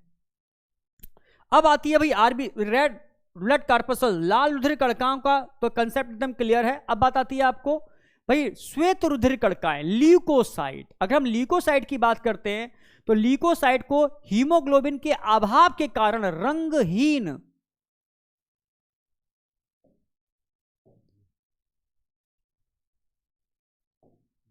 अभाव के कारण रंगहीन होने से श्वेत रुधिर कणिकाएं भी कहते हैं। भाई श्वेत रुधिर कणिकाओं को श्वेत टर्म क्यों यूज किया, श्वेत माने व्हाइट, क्योंकि इसमें हीमोग्लोबिन तो होता नहीं है, हीमोग्लोबिन नहीं होता इसलिए रंगहीन हो गए, इसलिए इनको श्वेत रुधिर कणिकाएं, व्हाइट ब्लड कॉर्पसस बोलेंगे। इनमें केंद्रक पाया जाता है जबकि आरबीसी में नहीं मिलता है, तथा इनकी संख्या लाल रुधिर कणिकाओं की अपेक्षा बहुत कम होती है, मात्र 1000 में, बताया था 6000 से 8000 प्रति घन मिलीमीटर, वो मिलियंस में थे, ठीक है, रक्त होती है। सामान्यतः ये कम समय तक जीवित रहती हैं, इनकी लाइफ स्पेन, भाई आरबीसी की लाइफ स्पेन कितनी होती है, आरबीसी की मैंने बताया था 120 दिन। प्लेटिलेट्स की लाइफ स्पेन कितनी होती है, लगभग 7 दिन, ठीक है, 1 हफ्ता लगभग। और अगर हम डब्ल्यूबीसी की लाइफ स्पेन पूछते हैं तो कुछ घंटे ही होती है, हाँ घंटों से ज्यादा तक हो सकती है पर कुछ घंटों में भी खत्म हो जाते हैं, ठीक है। ये सोल्जर्स हैं हमारे, ठीक है, सुरक्षाकर्मी, तो सुरक्षाकर्मी है तो एक तरीके से बॉडी डिफेंस के वजह से इनकी लाइफ स्पेन बहुत कम होती है, कुछ घंटे ही इनकी लाइफ स्पेन होती है। इनको 2 मुख्य श्रेणियों में बांटा गया है भाई, एक तो कणिकाणु यानी ग्रेन्युलोसाइट और एक अकण कोशिकाएं यानी एग्रेन्युलोसाइट। भाई ग्रेन्यूल मतलब कणिकाएं, ग्रेन्युलोसाइट जिनके अंदर कणिकाएं पाई जाती हैं, ए मतलब अनुपस्थित एग्रेन्युलोसाइट जिनमें कणिकाएं नहीं पाई जाती। तो जो पहली बार हमने इसका जो वर्गीकरण किया है किसके आधार पर किया है, कणिकाओं की उपस्थिति और अनुपस्थिति के आधार पर। जो कणिकाएं हैं वो ग्रेन्युलोसाइट, जिनमें कणिकाएं नहीं है वो एग्रेन्युलोसाइट, तो अलग कर दिया। आगे बढ़ते हैं, एग्रेन्युलोसाइट। अब न्यूट्रोफिल्स, इओसिनोफिल्स और बेसोफिल्स ये सब किसमें आते हैं, कणिकाणुओं के प्रकार है, यानी ये वो श्वेत रुधिर कणिकाएं हैं जिनके अंदर कणिकाणु यानी ग्रेन्यूल्स होते हैं। तभी तो इनको रंजक से अगर रंगा जाए, समझना, तो ये रंग को, डाई को अपने अंदर अवशोषित कर लेते हैं क्योंकि इनमें कण होते हैं। जिनमें कण नहीं होते वो रंजक यानी डाई को अपने अंदर अवशोषित नहीं कर पाते। तो जब आप इनको रंगोगे, जिनमें रंग अवशोषित हो जाएगा वो सब क्या होंगे बेटा, ग्रेन्युलोसाइट, और जिनके अंदर रंग नहीं जाएगा वो सब कौन होंगे, एग्रेन्युलोसाइट। तो ग्रेन्युलोसाइट 3 प्रकार के हो सकते हैं, कौन कौन से मैंने बताया, इओसिनोफिल्स, बेसोफिल्स और न्यूट्रोफिल्स, और एग्रेन्युलोसाइट ल्यूकोसाइट एंड लिम्फोसाइट। जबकि लिम्फोसाइट तथा मोनोसाइट कण कोशिका के प्रकार हैं। श्वेत रुधिर कोशिकाओं में न्यूट्रोफिल संख्या में सबसे अधिक होते हैं, ध्यान रखना है, लगभग 60 से 65%, और बेसोफिल संख्या में सबसे कम होते हैं, लेस देन 1%। ये 2 बातें ध्यान रखनी है, न्यूट्रोफिल सबसे ज्यादा और बेसोफिल सबसे कम। और अब क्वेश्चन आता है इन सब में भक्षण कोशिकाएं कौन सी होती हैं, भाई न्यूट्रोफिल्स और मोनोसाइट ये 2 ही हैं जो भक्षण का काम करती हैं। भक्षण कोशिकाएं होती हैं जो अंदर प्रवेश करने वाले बाह्य जीवों को समाप्त करती है। सारी डब्ल्यूबीसी में सिर्फ 2 ही बेटा भक्षण कोशिकाएं हैं, कौन कौन सी, न्यूट्रोफिल्स और दूसरी ल्यूकोसाइट। और जो भक्षण कोशिकाएं हैं वो गति करना भी जानती हैं, इसको बोलते हैं डायएपेडेसिस, समझना। तो डायएपेडेसिस वाली जो प्रक्रिया होगी वो उन्हीं में होगी, समझना, जो भक्षण करना जानती हैं, समझ रहे हो। तो अमीबा के समान गति करके ये बाहर से आने वाले जीवाणुओं से हमारे शरीर की सुरक्षा करती है ड्यूरिंग इन्फेक्शन, संक्रमण के समय। जबकि बेसोफिल हिस्टामाइन, सेरोटोनिन, हेपेरिन आदि का स्राव करती हैं तथा शोथकारी क्रियाओं में सम्मिलित है। अभी बेसोफिल का मेन कार्य क्या है, शोथकारी क्रियाएं। शोथकारी क्रियाओं का मतलब क्या हो गया, इन्फ्लामेशन, सूजन आ जाना। तो शरीर में अगर कहीं पर भी इन्फ्लामेशन हो रहा है तो आप बोलोगे बेसोफिल, क्योंकि बेसोफिल किससे संबंधित होती हैं, आप बोलोगे शोथकारी क्रियाओं से, समझ गए ना मेरी बात। इओसिनोफिल किससे संबंधित होती है, आप बोलोगे एलर्जिक रिएक्शन से। ये एलर्जिक रिएक्शन से बच्चे कंफ्यूज होते हैं, एलर्जी का कारण बेसोफिल ही हैं, पर बेसोफिल सबके पास होती है कि सबके अंदर एलर्जी होती है, नहीं, सबके अंदर एलर्जी नहीं होती। मतलब बेसोफिल का कार्य है इन्फ्लामेशन, पर बेवजह इन्फ्लामेशन अगर होना चालू हो जाए तो ये एलर्जी होती है, उसके कारण अलग हैं, ठीक है। तो इन किससे संबंधित हुई बेसोफिल, आप बोलोगे बेसोफिल शोथ कार्यों से संबंधित हुई, इन्फ्लामेशन से संबंधित हुई, एलर्जी से संबंधित नहीं हुई। उससे संबंधित होती है कौन, इओसिनोफिल्स, बताने वाला हूं अभी। जबकि इयोसिनोफिल्स, जो सबसे इंपॉर्टेंट लाइन है बेटा, यही ध्यान रखना है, बहुत इंपॉर्टेंट लाइन है,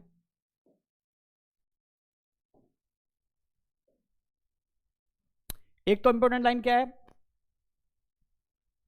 अगर हम बात करते हैं बेसोफिल्स, तो बेसोफिल का कार्य क्या होता है, बेसोफिल्स शोथ कार्यों से संबंधित होते हैं।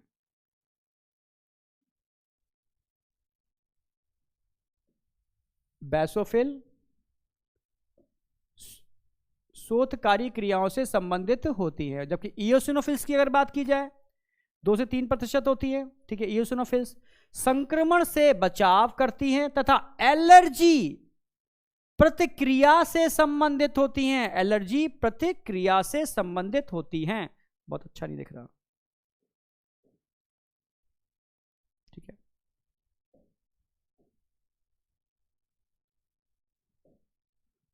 ध्यान रखना, अंडरलाइन ऐसे कर देते हैं, ये बहुत इंपॉर्टेंट लाइन है, आप अंडरलाइन कर लेना अपनी नोटबुक पर, क्वेश्चन अगर आएगा तो यहीं से आता है।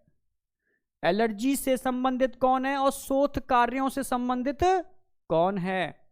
शोध कार्य ध्यान रखने हैं आपको, ये क्वेश्चन आता है, और दूसरा एलर्जी वाला क्वेश्चन आता है, एलर्जी प्रतिक्रिया संबंधित कौन है। चलो, से संबंधित रहती हैं। लिम्फोसाइट, जबकि लिम्फोसाइट मुख्य रूप से 2 प्रकार की होती हैं, एक बी लिम्फोसाइट तथा टी लिम्फोसाइट। दोनों प्रकार की लिम्फोसाइट शरीर की प्रतिरक्षा के लिए उत्तरदायी होती हैं। समझा भी देता हूं इस चीज को मैं। अच्छा, अब आ जाओ, जैसे क्वेश्चन जो मैंने कुछ पॉइंट्स है, लीकोसाइट की बात चल रही है, डब्ल्यूबीसी की बात चल रही है। डब्ल्यूबीसी की संख्या अभी बताई थी मैंने कितनी होती है, आप बोलोगे 6000 से 8000 पर MMQ घन मीटर स्क्वायर। इनका अनुपात अगर निकालोगे डब्ल्यूबीसी और आरबीसी का, तो कितना बैठेगा, आरबीसी लगभग 600 अनुपात 1 का अनुपात बैठेगा, इतना अंतर सोचो। ल्यूकोसाइटोसिस बहुत इंपॉर्टेंट टर्म है,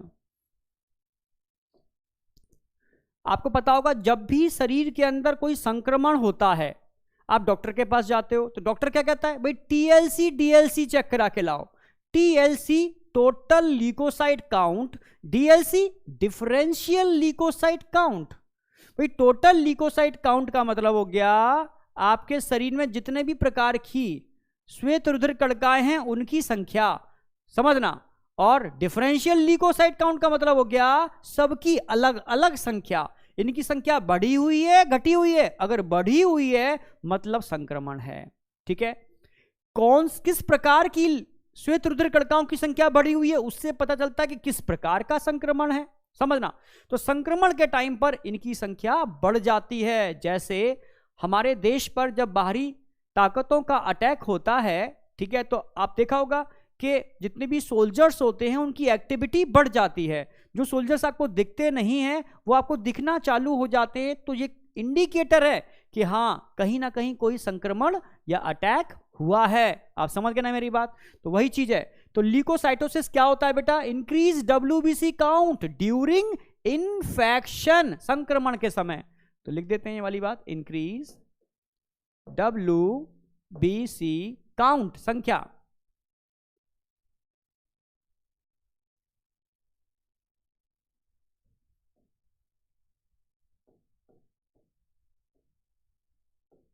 ड्यूरिंग इन्फेक्शन,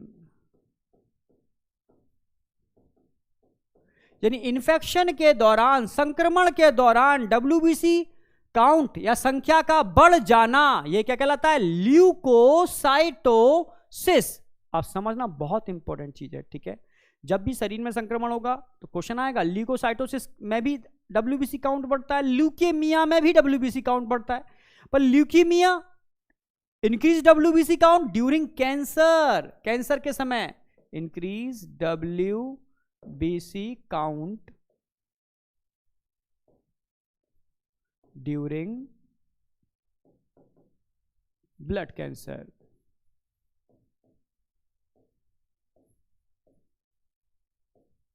भाई किसी को भी अगर ब्लड का कैंसर हो जाए तो ब्लड में प्लेटिलेट्स की संख्या तो बढ़ेगी नहीं, क्योंकि प्लेटिलेट्स क्या होते हैं समझाने वाला हूं, उनमें केंद्रक नहीं होता।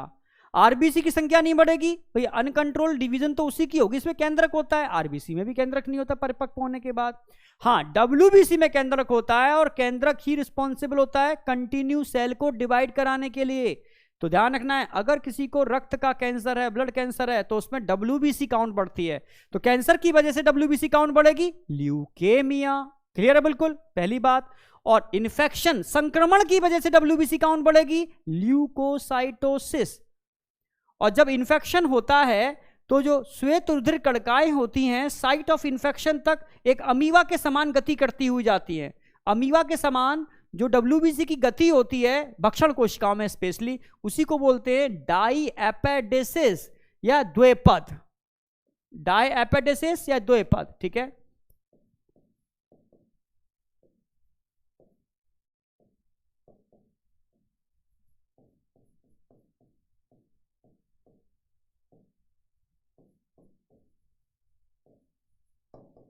डब्ल्यूबीसी का अमीबा के समान गति करना, मूवमेंट करना, इसी को बोलते हैं डाईएपेडेसिस।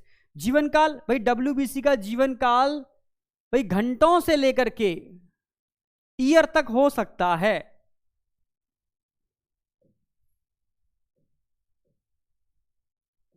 आवर्स, घंटों से लेकर के ईयर्स। जब आप टीकाकरण करते हो तो आप जानते हो टीकाकरण के दौरान आपकी लिम्फोसाइट से क्या किसका निर्माण होता है? स्मृति कोशिकाओं का निर्माण होता है, मेमोरी सेल का निर्माण होता है। तो मेमोरी सेल की जो आयु होती है वो ईयर तक हो सकती है, समझ रहे हो ना मेरी बात? तो मेमोरी सेल की आयु, स्मृति कोशिकाओं की आयु ईयर तक हो सकती है। तो मुख्य रूप से मैक्सिमम श्वेत रुधिर कणिकाओं की आयु कुछ घंटे ही होती है। आगे बढ़ते हैं। हाँ, टाइप्स ऑफ डब्ल्यूबीसी मैंने बताया भाई। ए ग्रेन्यूलोसाइट, ए मतलब अनुपस्थित, ग्रेन्यूलो मतलब ग्रेन्यूल कणिकाएं, साइट मतलब सेल यानी साइटोप्लाज्म विदाउट ग्रेन्यूल, ग्रेन्यूलोसाइट यानी साइटोप्लाज्म विद ग्रेन्यूल। तो इसके अंतर्गत कौन से आते हैं आप जानते हो, लिम्फोसाइट और मोनोसाइट, ठीक है। अगर लिम्फोसाइट की मैं बात करता हूं तो लिम्फोसाइट बेटा सबसे छोटे होते हैं, गोल न्यूक्लियस होता है इनका। अगर मोनोसाइट की बात करता हूं तो सबसे बड़े होते हैं और किडनी के समान इनका न्यूक्लियस होता है। अगर इयोसिनोफिल्स की बात करता हूं, बेसोफिल्स, ये तीनों समान साइज के होते हैं, एक ही साइज है इनका।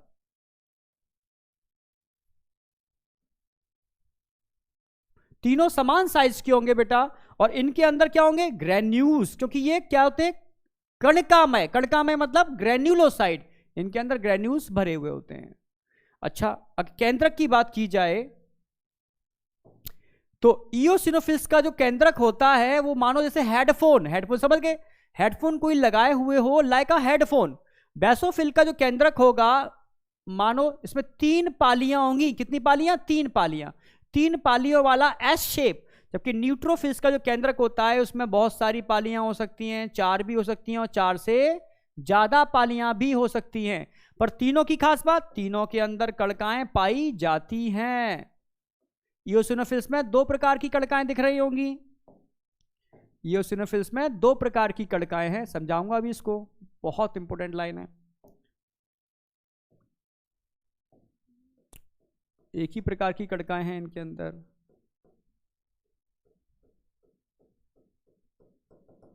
तो ये अंतर हो गया, ठीक है। यहां पर किडनी के आकार का न्यूक्लियस है और यहां पर हेडफोन जैसा एस आकृति का 3 पालियों वाला, वहां 4 और 4 से ज्यादा पालियां। क्योंकि यहां 4 और 4 से ज्यादा पालियां मिलती हैं न्यूट्रोफिल्स में, तो इसलिए बोलते हैं इनको, ये बहुत इंपॉर्टेंट लाइन है, PMNC।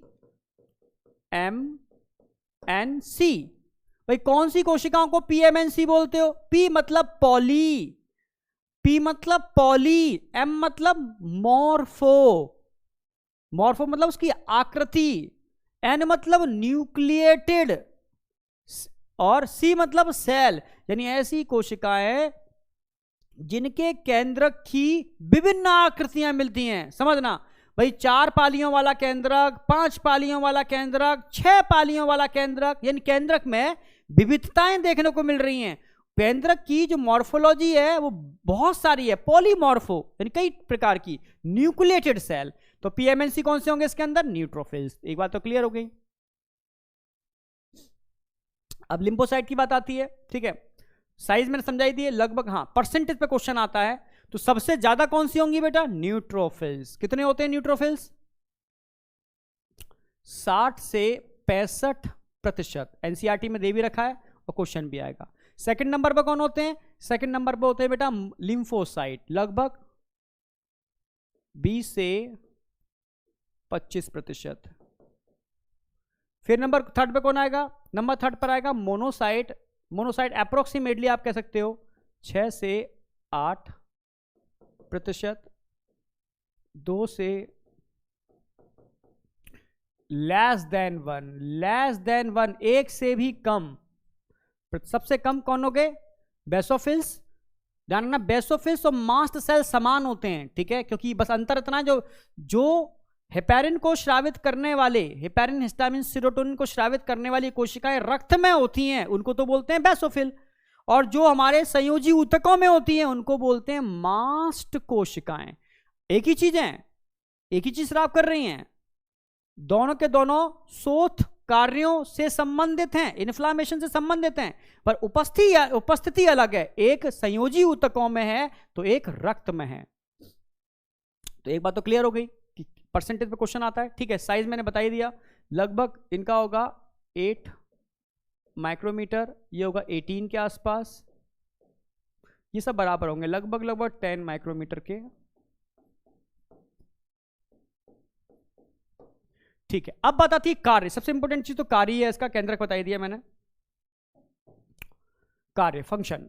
भाई लिम्फोसाइट पहले पता होना चाहिए कितने प्रकार की होती हैं? 2 प्रकार की होती हैं, एक टी लिम्फोसाइट और एक बी लिम्फोसाइट।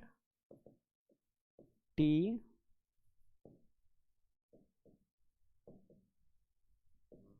B lympho.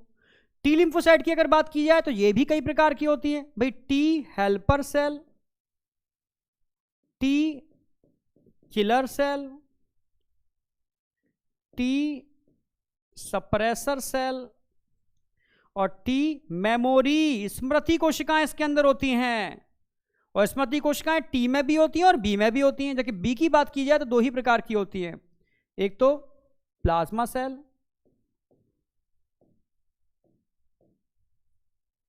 और दूसरी मेमोरी, स्मृति कोशिकाएं। यानी स्मृति यहां पर भी मिल रही है और टी में भी मिल रही है। दोनों क्या करती हैं? सुरक्षा, क्योंकि आप जानते हो प्लाज्मा का कार्य क्या होता है? प्रतिरक्षी का निर्माण, सुरक्षा के लिए।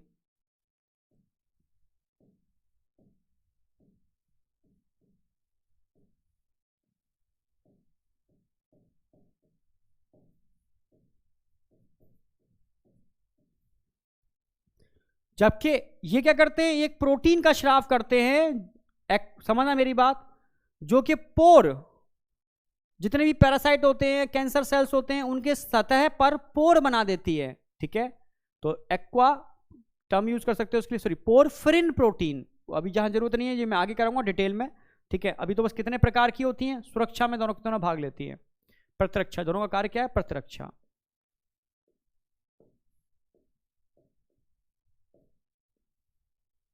अब बात आती है मोनोसाइट। तो मोनोसाइट क्या करती हैं? भक्षण, फैगोसाइटोसिस।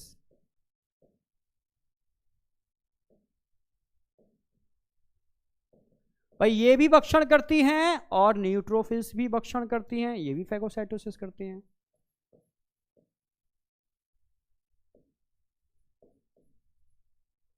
अब बात आती है ईओसिनोफिल्स, बेसोफिल्स। मैंने बताया था ये किससे संबंधित है? ये एलर्जी,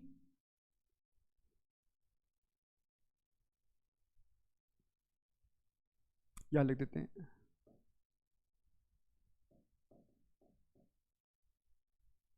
एलर्जी से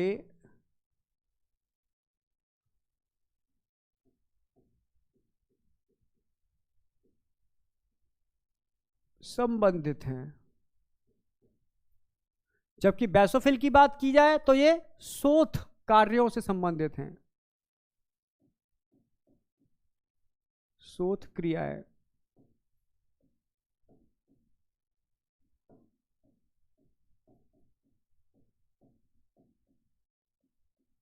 संबंधित हैं। मतलब शोथ क्रिया को मतलब इन्फ्लामेशन, यानी ये कह सकते हो ये होते हैं बेटा एंटी एलर्जिक,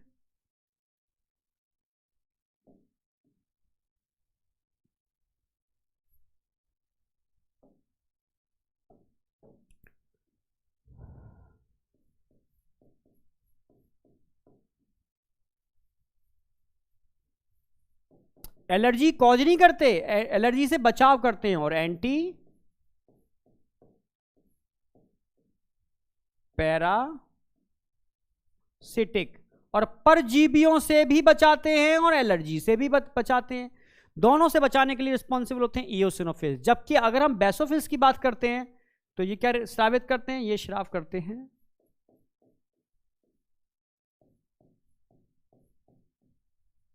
हेपेरिन,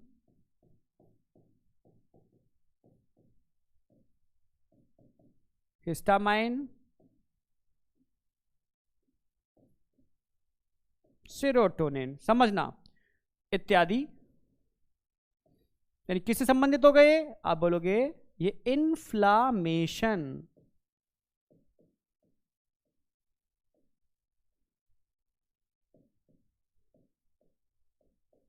यानी शोथ क्रियाओं से संबंधित है। सबसे इंपॉर्टेंट लाइन, अगर बेसोफिल की बात की जाती है तो शोथ क्रियाओं से संबंधित है, इओसिनोफिल्स की बात की जाती है तो ये एलर्जी से संबंधित हैं और परजीवियों से सुरक्षा करने में भी संबंधित है। क्योंकि इनमें दो प्रकार की कणिकाएं पाई जाती हैं, एक के अंदर तो भरा होता है एंटी हिस्टामिनेज एंजाइम जो हिस्टामिन के प्रभाव को निष्क्रिय करता है, क्योंकि हिस्टामिन ही तो रिस्पॉन्सिबल होता है एलर्जी के लिए। और कुछ कणिकाएं होती हैं उनमें भरे होते हैं पाचक एंजाइम, डाइजेस्टिव एंजाइम, जो पैरासाइट की जो परजीवी होते हैं उनके सतह पर गिर करके उनको गला देते हैं। तो एक तरीके से एंटी पैरासिटिक भी होते हैं और एंटी एलर्जिक भी। यानी किससे संबंधित हैं, एलर्जिक रिएक्शन से। ये किससे संबंधित है, शोथ क्रियाओं से, मतलब इन्फ्लामेटरी रिएक्शन से। न्यूट्रोफिल्स भक्षण क्रिया, ये भी भक्षण, ये प्रतिरक्षा का कार्य करते हैं, ठीक है। और इनके पास स्मृति होती है, बहुत इंपॉर्टेंट चीज। ये वो पॉइंट है जो डायरेक्टली पूछे जाते हैं, तो इनके बारे में पता होना चाहिए। आगे बढ़ते हैं, डायग्राम पहचान के रखना, क्वेश्चन डायग्राम पर आएगा, ठीक है। आरबीसी डायग्राम कैसा है, ये छोटे छोटे डायग्राम आएंगे प्लेटिलेट्स के हैं, ठीक है। इओसिनोफिल्स का डायग्राम आएगा तो कितना हेडफोन दिख रहा होगा बना हुआ, ये हेडफोन दिखेगा तो इओसिनोफिल्स है भाई। बेसोफिल का डायग्राम आएगा तो भाई आप डॉट डॉट देख लेना, ये बेसोफिल का डायग्राम होगा तो किस तरीके से पहचानना है, ठीक है। अंदर उन्होंने न्यूक्लियस नहीं समझाया पर क्वेश्चन तो ऐसा ही आएगा, ठीक है। और न्यूट्रोफिल्स में बहुत सारे, ठीक है, लोब मिलते हैं, कई लोब देखने को मिलते हैं, कई लोब देखने को मिलेंगे यहाँ पर, मल्टी लोब, उनको न्यूट्रोफिल्स बोलते हैं। और समझना, टी लिम्फोसाइट, बी लिम्फोसाइट, ये हो गए मोनोसाइट। कोई नहीं, हिंदी में तो गलती थोड़ी बहुत हो जाती है, कट कर देते हैं, मोनोसाइट, मोनोसाइट। तो ये मोनोसाइट हो गए। मोनोसाइट में आपको समझ में आ गया किडनी का आकृति का न्यूक्लियस है, और टी लिम्फोसाइट और बी लिम्फोसाइट, ठीक है। तो ये पहचान आपको आनी चाहिए, तभी क्वेश्चंस कर पाओगे, क्वेश्चन सामने आएंगे अभी आपके, तब अच्छे समझ पाओगे। अब बात आती है प्लेटिलेट्स होते क्या है। इनको थ्रोम्बोसाइट भी बोलते हैं क्योंकि ये थ्रोम्बस बनाने का कार्य करते हैं, रक्त के स्कंदन में भाग लेते हैं। अब क्वेश्चन क्या क्या बनता है भाई, कहां पाए जाते हैं, ये सिर्फ स्तनधारियों में पाए जाते हैं। जो स्तनधारी नहीं है वहां पर इनकी जगह कह सकते हो स्पिंडल सेल होते हैं, ये नहीं होते, स्तनधारियों में पाए जाते हैं पहली बार। इनकी संख्या कितनी होती है भाई, 1.5 लाख से लेकर के 3 लाख हो सकती है, ये दे रखा है एनसीईआरटी ने, ठीक है। 1.5 से लेकर के 3, ध्यान रखना है, 1.5 to 3 लाख पर घन मिलीमीटर, ये क्वेश्चन आता है ये संख्या। बनते सारे सारे वही हैं, लाल अस्थि मज्जा के अंदर। और बनाने वाली कोशिकाएं कौन बनाता है, मेगा कैरियोसाइट, बताया था मैंने अभी आपको, मेगा कैरियोसाइट बनाने का कार्य करते हैं जो अस्थि मज्जा के अंदर होते हैं। प्लेटलेट्स कई प्रकार के पदार्थ स्रावित करते हैं जिनमें अधिकांश रुधिर का थक्का जमाने में सहायक होते हैं, स्पेशली थ्रोम्बोप्लास्टिन इसके अंदर होता है सब मुख्यतः। प्लेटलेट्स की संख्या में कमी के कारण स्कंदन में विकृति हो जाती है तथा शरीर के अधिक रक्तस्राव हो जाता है, आप जानते हो, ठीक है। जब डेंगू होता है तो डेंगू केस में क्या होता है, हमारी प्लेटलेट्स काउंट कम हो जाती है। और प्लेटलेट्स काउंट वही मतलब प्लेटलेट्स में क्या होते हैं भाई, थ्रोम्बोप्लास्टिन जैसे रक्त के स्कंदन में भाग लेने वाले कारक। और जब उनकी कमी हो जाएगी तो रक्त के स्कंदन में प्रॉब्लम होगी और रक्त बहाव तेज हो सकता है, इसकी वजह से मृत्यु हो जाती है। तो अब समझना बनती कैसे है वो समझाने की कोशिश करूंगा। ये है मेगा, मेगा मतलब बड़ा न्यूक्लियस,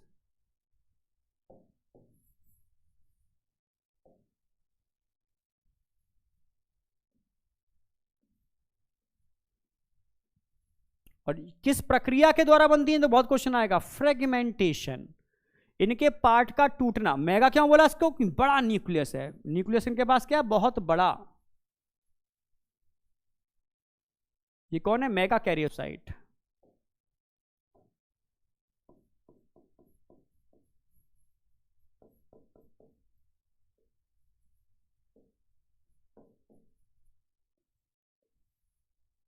अब यहां पर हो क्या रहा है, ये टूट रहे हैं यहां से, यानी फ्रेगमेंटेशन।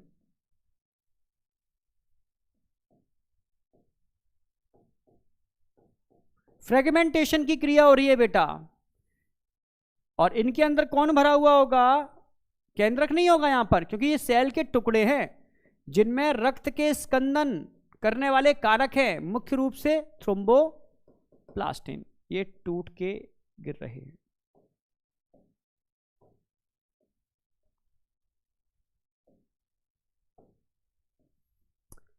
ओवल शेप होते हैं, विदाउट न्यूक्लियस होते हैं, ओनली प्रेजेंट इन मैमल्स, स्तनधारियों में पाए जाते हैं।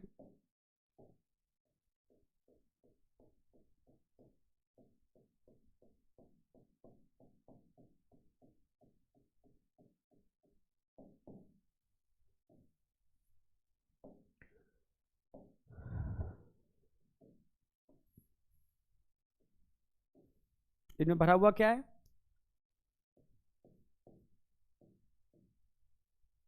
थ्रोम्बोप्लास्टिन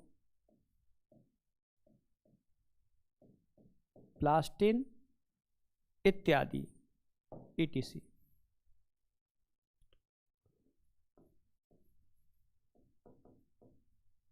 विदाउट न्यूक्लियस,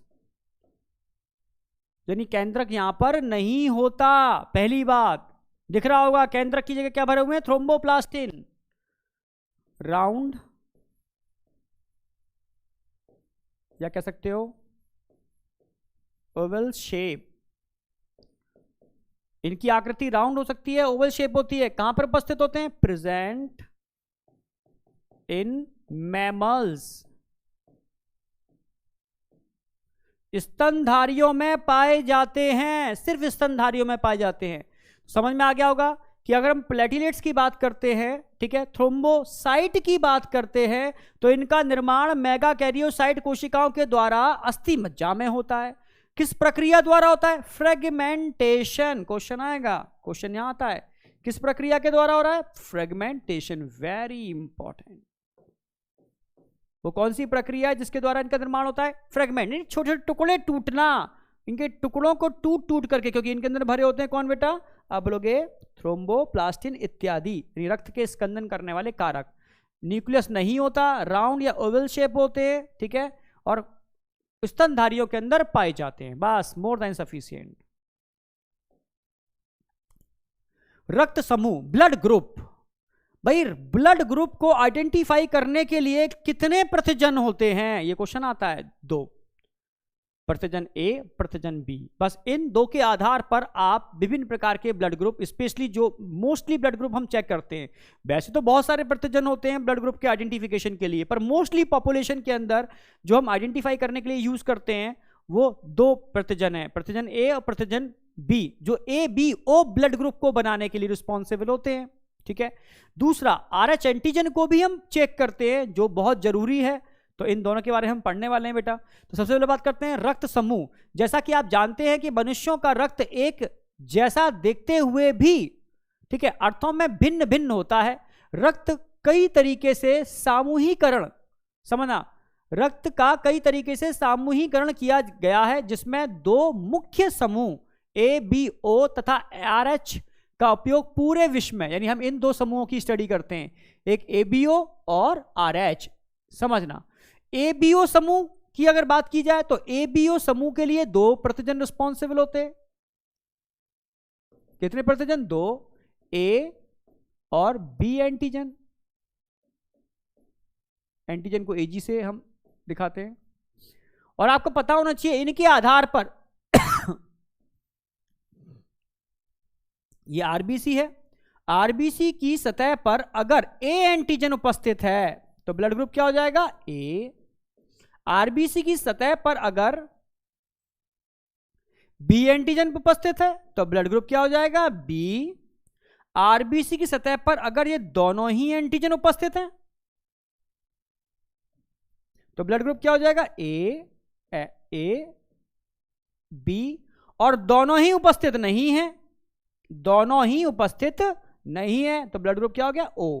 यानी ये 4 प्रकार का जो ब्लड ग्रुप बना है ए बी और ओ, सिर्फ इन 2 प्रकार के प्रतिजनों की उपस्थिति और अनुपस्थिति के आधार पर। ठीक है, आरएस की बात तो हम करेंगे ही, पहले एबीओ ब्लड ग्रुप समझ लो कि एबीओ समूह मुख्य तह लाल रुधिर कणिकाओं की सतह पर 2 प्रतिजन या एंटीजन की उपस्थिति या अनुपस्थिति पर निर्भर होता है। ये एंटीजन ए और बी है जो प्रतिरक्षा अनुक्रिया को प्रेरित करते हैं। इसी प्रकार विभिन्न व्यक्तियों में 2 प्रकार के प्राकृतिक प्रतिरक्षी एंटीबॉडी भी शरीर में पाए जाते हैं। अगर जैसे किसी का रक्त में ए एंटीजन है तो एंटीबॉडी क्या होंगे? यहां पर बी है तो एंटीबॉडी क्या होंगे? ए, क्योंकि समान एंटीजन प्रतिरक्षी और समझना समान एंटीजन और एंटीबॉडी मिल गए तो आपस में चिपक जाएंगे, समझ रहे हो? कोएगुलेशन हो जाएगा, स्कंदन हो जाएगा। तो ध्यान रखना समान प्रतिजन और प्रतिरक्षी साथ नहीं हो सकते, और अगर दोनों ही प्रतिजन है तो एक भी प्रतिरक्षी नहीं होगा तो मैच कर जाएंगे, और एक भी प्रतिजन नहीं है तो दोनों प्रतिरक्षी होंगे। मिलते हैं। प्रतिरक्षी वे प्रोटीन पदार्थ हैं जो प्रतिजनों के विरुद्ध पैदा होते हैं। प्रतिजनों के विरुद्ध पैदा होते हैं, कैसे होते हैं समझाने वाला हूं। 4 रक्त समूहों ए बी और ओ में प्रतिजन तथा प्रतिरक्षियों की स्थिति को हमने टेबल में दिखाने की कोशिश की है अकॉर्डिंग टू एनसीईआरटी। याद देखो टेबल, अगर हम टेबल की बात करते हैं, देखो भाई रक्त समूह 4 होते हैं, ए बी और ओ, ये पता है आपको। अगर मैं बोलूं बेटा कि किसी का ब्लड ग्रुप ए है तो कौन सा प्रतिजन होगा? आप बोलोगे प्रतिजन ए होगा। भाई बी है तो प्रतिजन बी होगा, ए बी है दोनों होंगे, एक भी प्रतिजन नहीं है तभी ओ हो सकता है। और हमेशा प्रतिरक्षी विपरीत होते हैं क्योंकि प्रतिजन ही प्रतिरक्षी को बनाने के लिए उत्तरदायी होते हैं। तो अगर ए प्रतिजन है तो प्रतिरक्षी कौन होगा? बी है तो ए, और ए बी है तो कोई भी नहीं होगा, और दोनों ही अनुपस्थित हैं तो यहां पर दोनों ही उपस्थित होंगे। इसके आधार पर हम रक्तदाता समूह को पहचान सकते हैं। मैंने बताया हमेशा जो दाता होता है, क्योंकि अगर हम अपने शरीर से दूसरे शरीर में कुछ भी ट्रांसफर करते हैं तो हमारे शरीर की हर चीज दूसरे शरीर के लिए प्रतिजन की तरह कार्य करती है, और वो प्रतिजन दूसरे के शरीर में प्रतिरक्षियों के निर्माण को प्रेरित करते हैं। यानी दाता का हमेशा प्रतिजन देखा जाता है और जो ग्राही होता है उसका प्रतिरक्षी देखा जाता है। ये समान नहीं होने चाहिए, समान हो गए तो रक्त का स्कंदन हो जाएगा, आरबीसी की क्लंपिंग हो जाएगी, कोएगुलेशन हो जाएगा और मृत्यु होने की भी संभावना है। तो आप समझना, अगर किसी का रक्त समूह ए है मतलब उसकी आरबीसी की सतह पर कौन सा प्रतिजन होगा? ए। तो अब इसको खतरा किससे है? ए एंटीबॉडी। तो अब कौन कौन दे सकता है? भाई वो दे सकता है, ये तो भाई ए वाले को ए तो दे ही सकता है, क्लियर है? क्योंकि ए क्यों दे सकता है? क्योंकि ए के पास ए एंटीबॉडी नहीं होती, क्योंकि ए एंटीबॉडी से खतरा है इसको। और कौन दे सकता है? जिसके पास ए एंटीबॉडी नहीं है। तो ए एंटीबॉडी कहां अनुपस्थित है? आप देखो, सॉरी, जिसके पास ए एंटीजन नहीं है। अब देने की बात आ रही है ना, हम कह रहे हैं कि ए को कौन दे सकता है? रक्तदाता समूह ए को ए दे सकता है और ए को ओ दे सकता है। ओ क्यों दे सकता है? ये एक ऐसा ब्लड ग्रुप है बेटा, इसके पास एक भी प्रतिजन नहीं होते। देने वाले का प्रतिजन और लेने वाले के प्रतिरक्षी समान नहीं होने चाहिए। क्या बोला? तो ये एक ऐसा प्रतिजन है जिसके पास, सॉरी, ये एक ऐसा रक्त समूह है जिसके पास एक भी प्रतिजन नहीं होता। ओ जीरो, आंखें बंद करके किसी को भी दे दो, किसी को भी दे दो, ठीक है? तो O तो दे ही सकता है,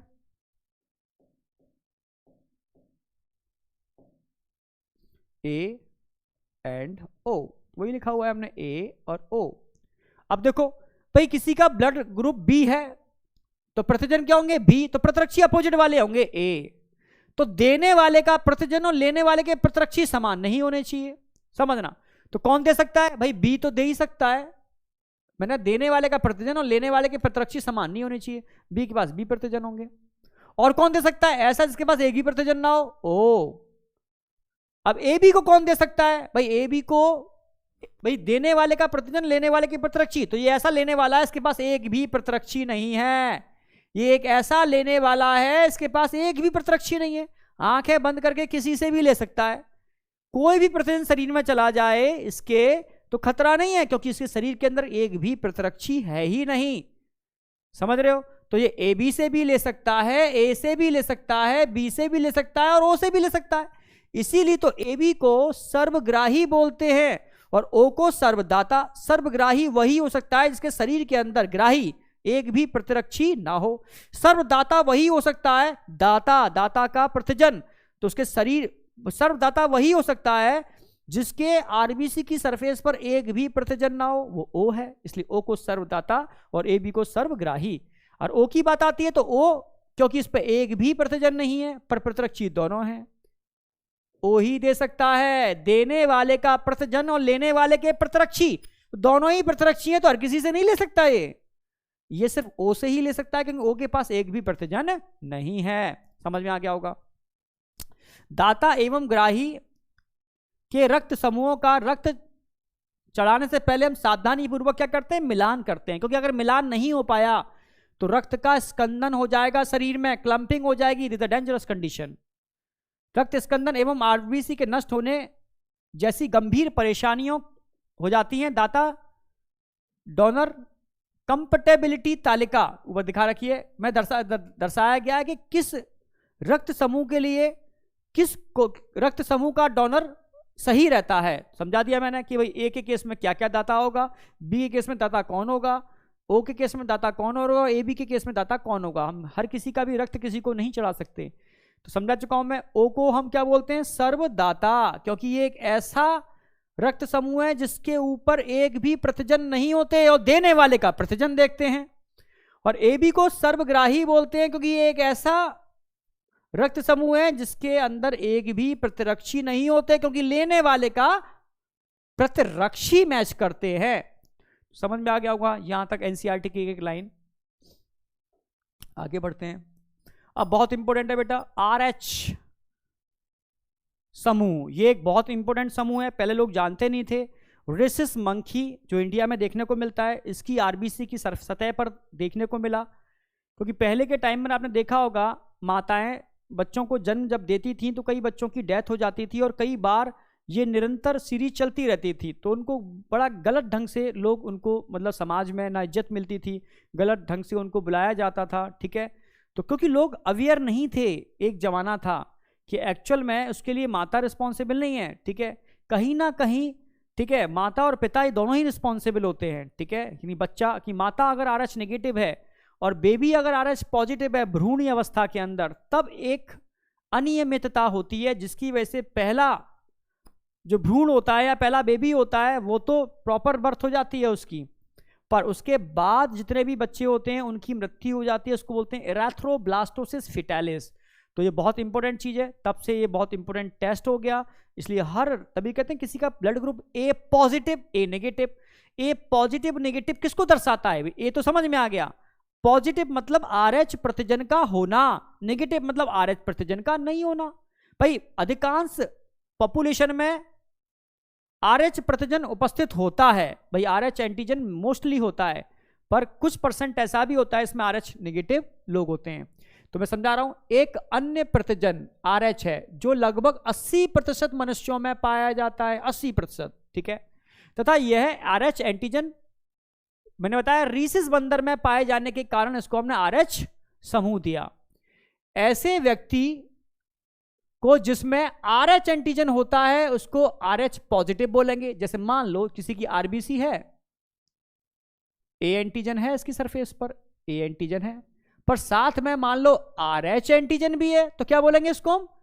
आप बोलोगे A पॉजिटिव, या ऐसे ही बोल सकते हो RH पॉजिटिव। भाई पॉजिटिव है मतलब ये प्रतिजन उपस्थित है, और जिसमें ये अनुपस्थित होगा क्या बोलेंगे उसको? RH negative.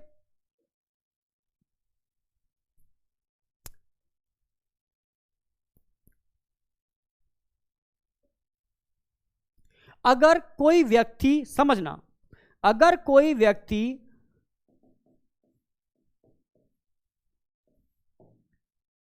RH नेगेटिव है, मतलब इसके शरीर इस RH प्रतिजन को नहीं जानता, और गलती से आपने इसको RH पॉजिटिव वाला रक्त चढ़ा दिया, तो क्या होगा? इसके शरीर के लिए ये एक बाहरी तत्व है, प्रतिजन है, समझना।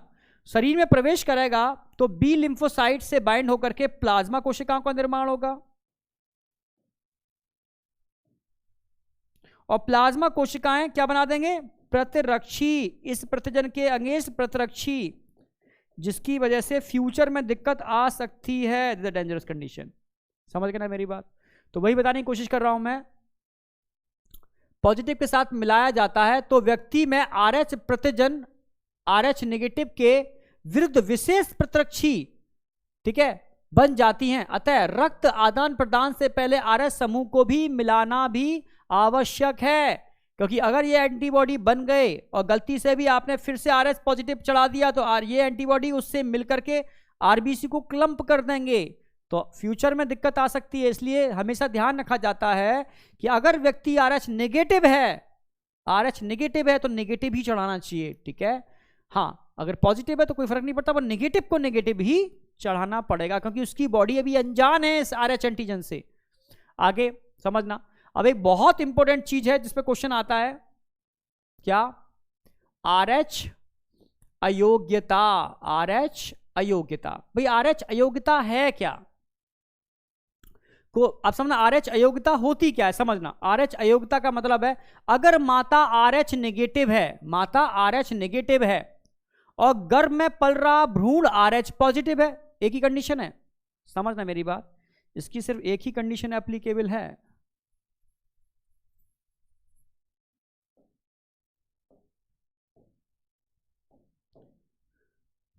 इफ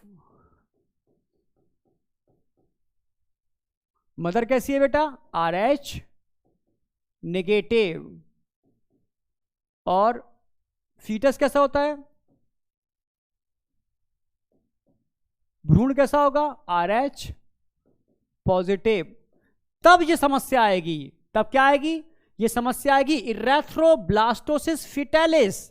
इरेथ्रो मतलब RBC, ब्लास्टोसिस मतलब उनका ब्लास्ट हो जाना, फट जाना, फिटालिस यानी फीटस के अंदर, फीटस में RBC का ब्रेकडाउन हो जाना, नष्ट हो जाना, बहुत खतरनाक कंडीशन है, इसी को बोलते हैं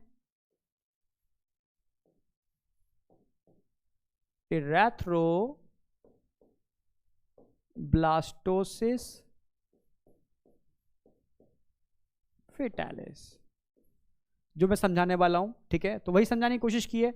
भ्रूण के RH पॉजिटिव के बीच पाई जाती है, तो ये इस क्वेश्चन आएगा, ये कंडीशन कब आएगी? ये कंडीशन होगी तो ही आएगी।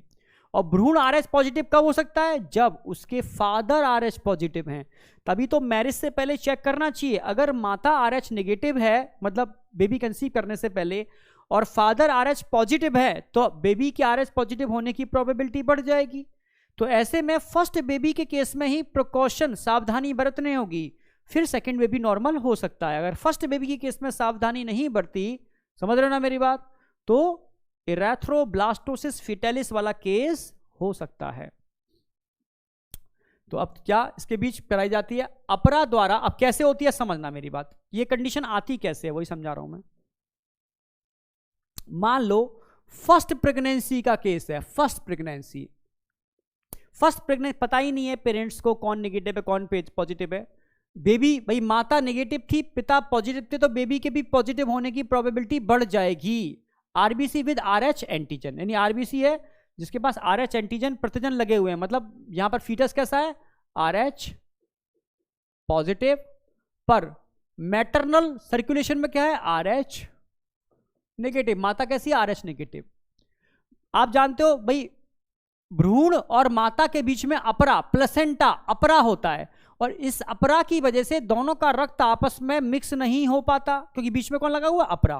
भाई इधर फीटस का रक्त है तो उधर माता का रक्त है, दोनों के बीच में 3 लेयर है जो आपस में रक्त को मिक्स नहीं होने देंगे, ठीक है।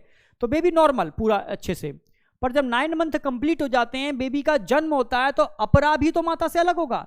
जब अपरा माता से अलग होता है तो कुछ ऐसा होता है जैसे मानो कोई पौधा लगा हुआ है, आपने उसको खींच दिया, उखाड़ा, तो रूट के पार्ट कहां रह जाएंगे? सॉइल में, और सॉइल के पार्ट कहां जाएंगे? रूट में, यानी मिक्स हो जाएगा, तो ब्लीडिंग हो जाती है, जिसकी वजह से भ्रूण का रक्त माता के रक्त में मिक्स हो जाता है। बस यही काम गड़बड़ हो गया। अब देखो क्या होगा, जब अपरा अलग होगा माता से, तब भ्रूण के जो आरबीसी हैं कहां चले जाएंगे? आरएस पॉजिटिव वाले प्रतिजन माता के रक्त में, और माता के रक्त के लिए तो ये क्या है भाई? ये तो बाहरी तत्व हैं एज ए प्रतिजन। तो उनके जो बी लिम्फोसाइट हैं बेटा, बी लिम्फोसाइट इनको ट्रैप करेंगे, पकड़ेंगे, और पकड़ते ही 2 कोशिकाएं बनाएंगे, प्लाज्मा सेल और मेमोरी सेल। भाई प्लाज्मा सेल का काम क्या होता है? प्रतिरक्षियों का निर्माण इस प्रतिजन के अगेंस्ट। भाई जब पहली बार कोई प्रतिजन प्रतिरक्षी का इंटरेक्शन होता है तो आईजीएम भी बनते हैं, पर ये ज्यादा बनते हैं, आईजीजी कम बनते हैं, समझना। और साथ में क्या बन गया? मेमोरी सेल का भी निर्माण हो गया। चलो कोई बात नहीं, बच्चा फर्स्ट नॉर्मल हो गया। अब सेकंड बेबी का case, second pregnancy. Second pregnancy में पता ही नहीं था बेबी फिर से कैसा है? RH positive. बेबी का आरएच पॉजिटिव होना बहुत जरूरी है सेकंड केस में भी, ठीक है। नेगेटिव है तो कोई दिक्कत नहीं, नॉर्मल हो जाएगा, पर आरएच पॉजिटिव है तब दिक्कत आएगी। आरएच पॉजिटिव है मतलब ये एंटीजन इसके ब्लड में है और मेमोरी सेल बन चुके हैं। अगर किसी भी तरीके से आरबीसी का मदर से इंटरेक्शन हो गया, या समझना यहां पर आईजीएम के साथ साथ आईजीजी का भी निर्माण होता है, पर कम मात्रा में, ठीक है। अब क्या होगा? ये आईजीजी जो बने हैं, ये प्लेसेंटा अपरा को क्रॉस करने में कैपेबल होते हैं, या किसी भी तरीके से अगर फीटस की आरबीसी मदर की जो मेमोरी सेल पहले बन चुके हैं उनसे इंटरेक्ट कर जाए, क्योंकि मेमोरी सेल तो पहले बन चुके हैं, तो प्लाज्मा सेल सेकंड इम्यूनाइजेशन के अंदर भर भर के आईजीजी का निर्माण करते हैं। और ये आईजीजी क्या करेंगे? क्योंकि आईजीजी सबसे छोटे, सबसे स्मॉल बेटा प्रतिरक्षी होते हैं, जो अपरा के 3 जो बैरियर होते हैं उनको क्रॉस करके भ्रूण में प्रवेश कर सकते हैं। तो ये भ्रूण में प्रवेश कर जाएंगे और भ्रूण की आरबीसी से चिपक करके सारी आरबीसी को खत्म कर देंगे, जिसकी वजह से फीटस को जॉन्डिस हो जाएगी, पीलिया हो जाएगा, क्योंकि आरबीसी के टूटने से बिलिरुबिन ब्लूबर्टिन नाम के पिगमेंट बनते हैं जो जॉन्डिस पीलिया के लिए उत्तरदायी होते हैं, और एनीमिया हो जाएगा अगर आरबीसी कम हो जाएगी तो, जिसकी वजह से फीटस की डेथ हो जाएगी। तो समझ में आया होगा, इरेथ्रोब्लास्टोसिस फिटालिस। अगर फीटस आरएस पॉजिटिव है, माता आरएस नेगेटिव है, तो पहला बेबी तो नॉर्मल होगा पर अदर बेबी की डेथ हो जाएगी। इसको बोलते हैं इरेथ्रोब्लास्टोसिस फिटालिस। पर बचा भी जा सकता है इससे, प्रिवेंशन विद रोगम एंटीबॉडी।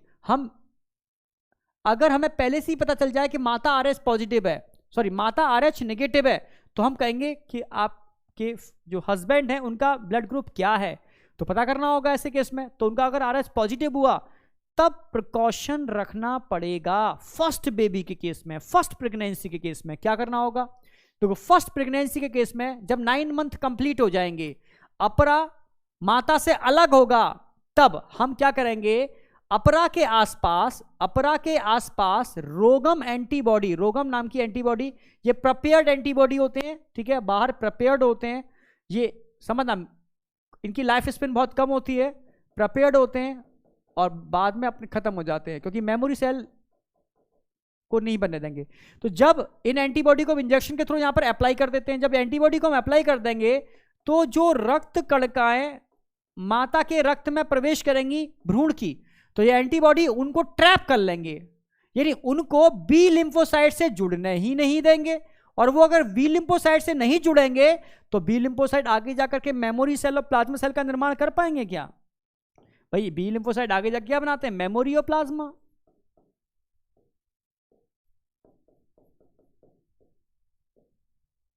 तो इनका निर्माण नहीं होगा, और इनका निर्माण नहीं होगा तो अगला बेबी भी नॉर्मल हो जाएगा। यही प्रिवेंशन है, आप समझ गए होगे प्रिवेंशन। अच्छा, कुछ क्वेश्चन भी हैं, देखो।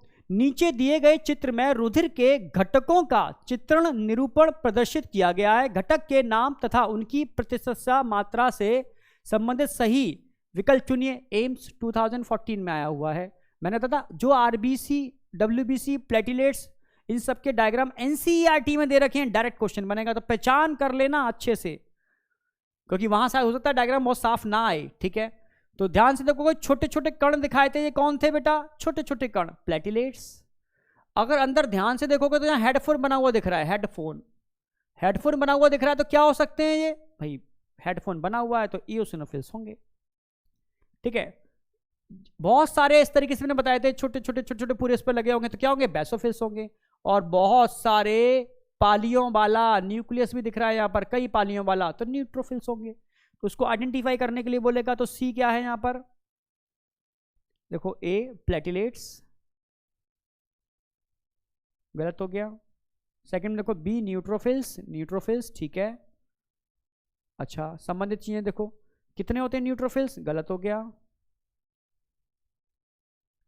सी देखो, मोनोसाइट, सी कहाँ है? सी ये रहा, मोनोसाइट, गलत हो गया। डी देखो, डी कहाँ है? A B C D. Eosinophils, मैंने बताया था हेडफोन है तो इओसिनोफिल्स होंगे। कितने होते हैं इओसिनोफिल्स? 2 से 3% होते हैं, बिल्कुल सही। यानी आपको पहचानना होगा, इओसिनोफिल्स हर चीज देखनी होगी। इओसिनोफिल्स 2 से 3% होते हैं। बेसोफिल्स की बात करते 1% से भी कम होते हैं। ठीक है, प्लेटिलेट्स लैक्स में होते हैं, 1.5 to 3.5 लाख। न्यूट्रोफिल्स मैंने बताए थे 60 से लेकर के 65% होते हैं।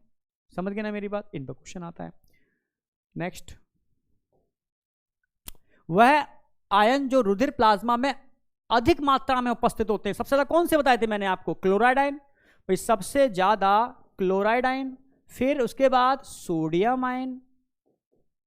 तो बट क्लोराइड है नहीं तो कौन हो जाएंगे? सोडियम हो जाएंगे। सोडियम के बाद आपको पता ही है, ठीक है, पोटेशियम आयन हो गए, कैल्शियम आयन हो गए, मैग्नीशियम आयन हो गए, एटसेट्रा, सब समझ चुका हूं।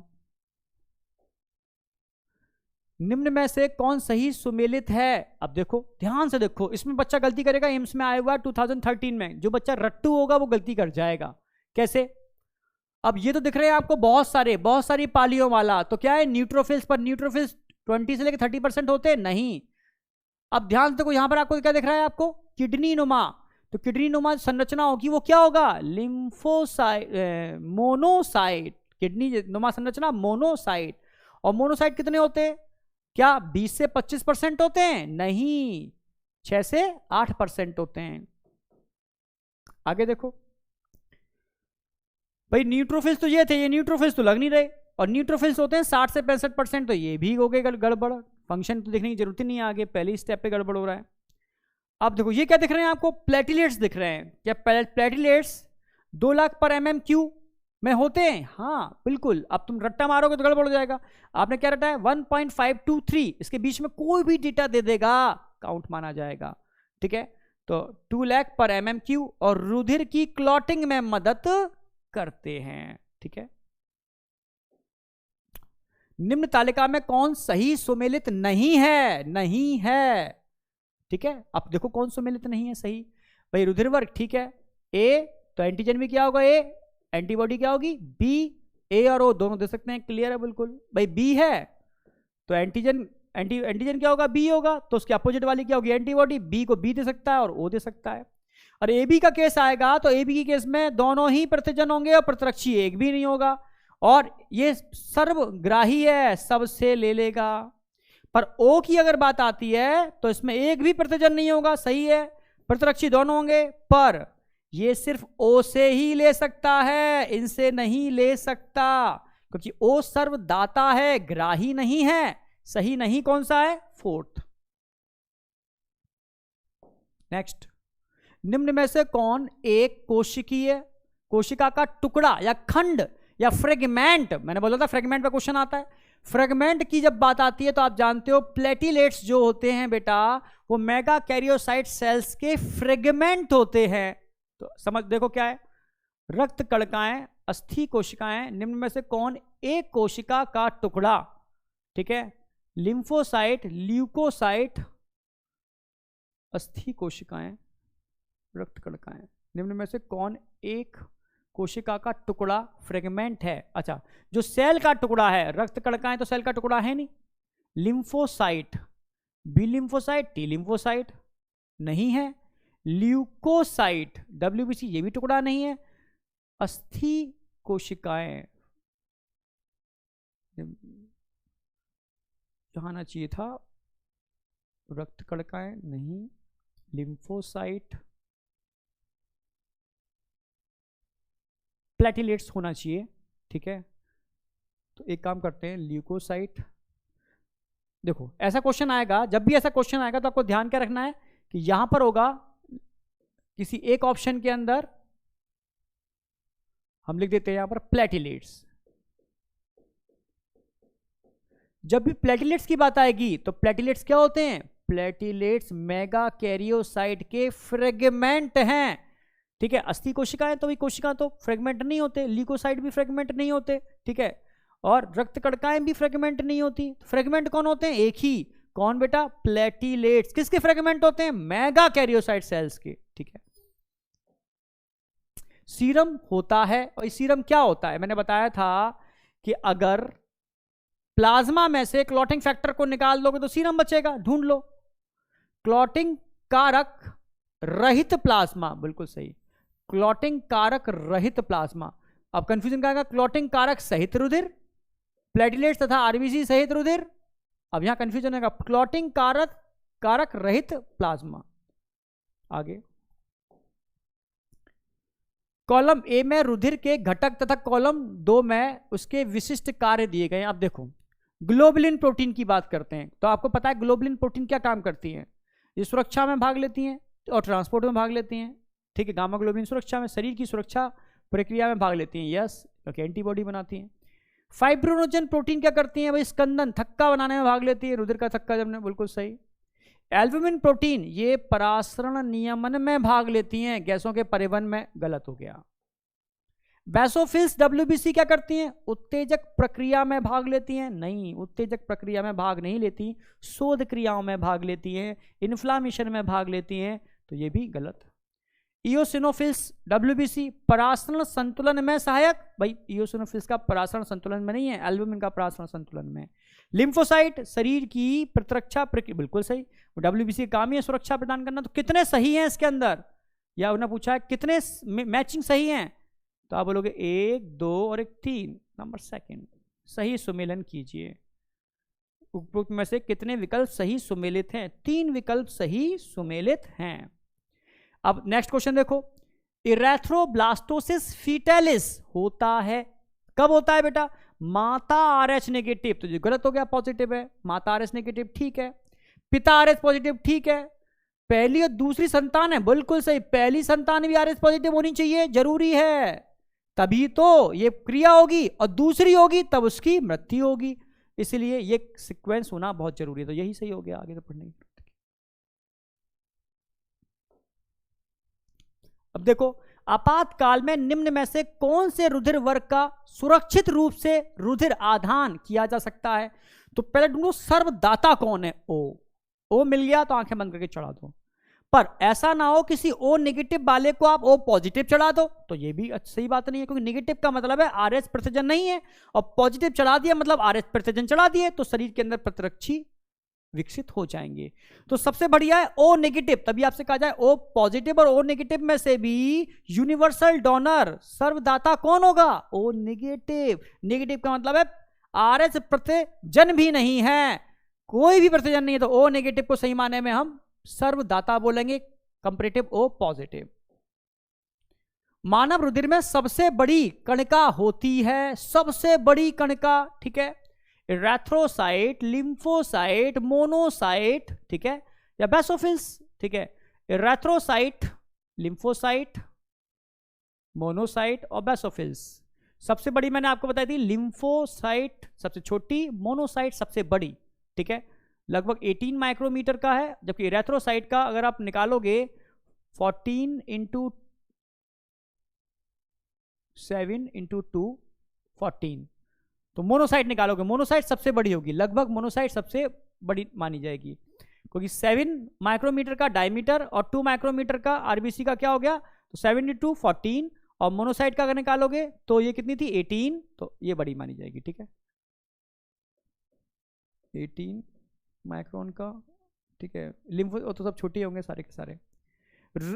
रुधिर में सबसे अधिक संख्या में पाई जाने वाली श्वेत रुधिर कणिकाएं सबसे ज्यादा मोनोसाइट कितनी होती हैं, 60 से 65%।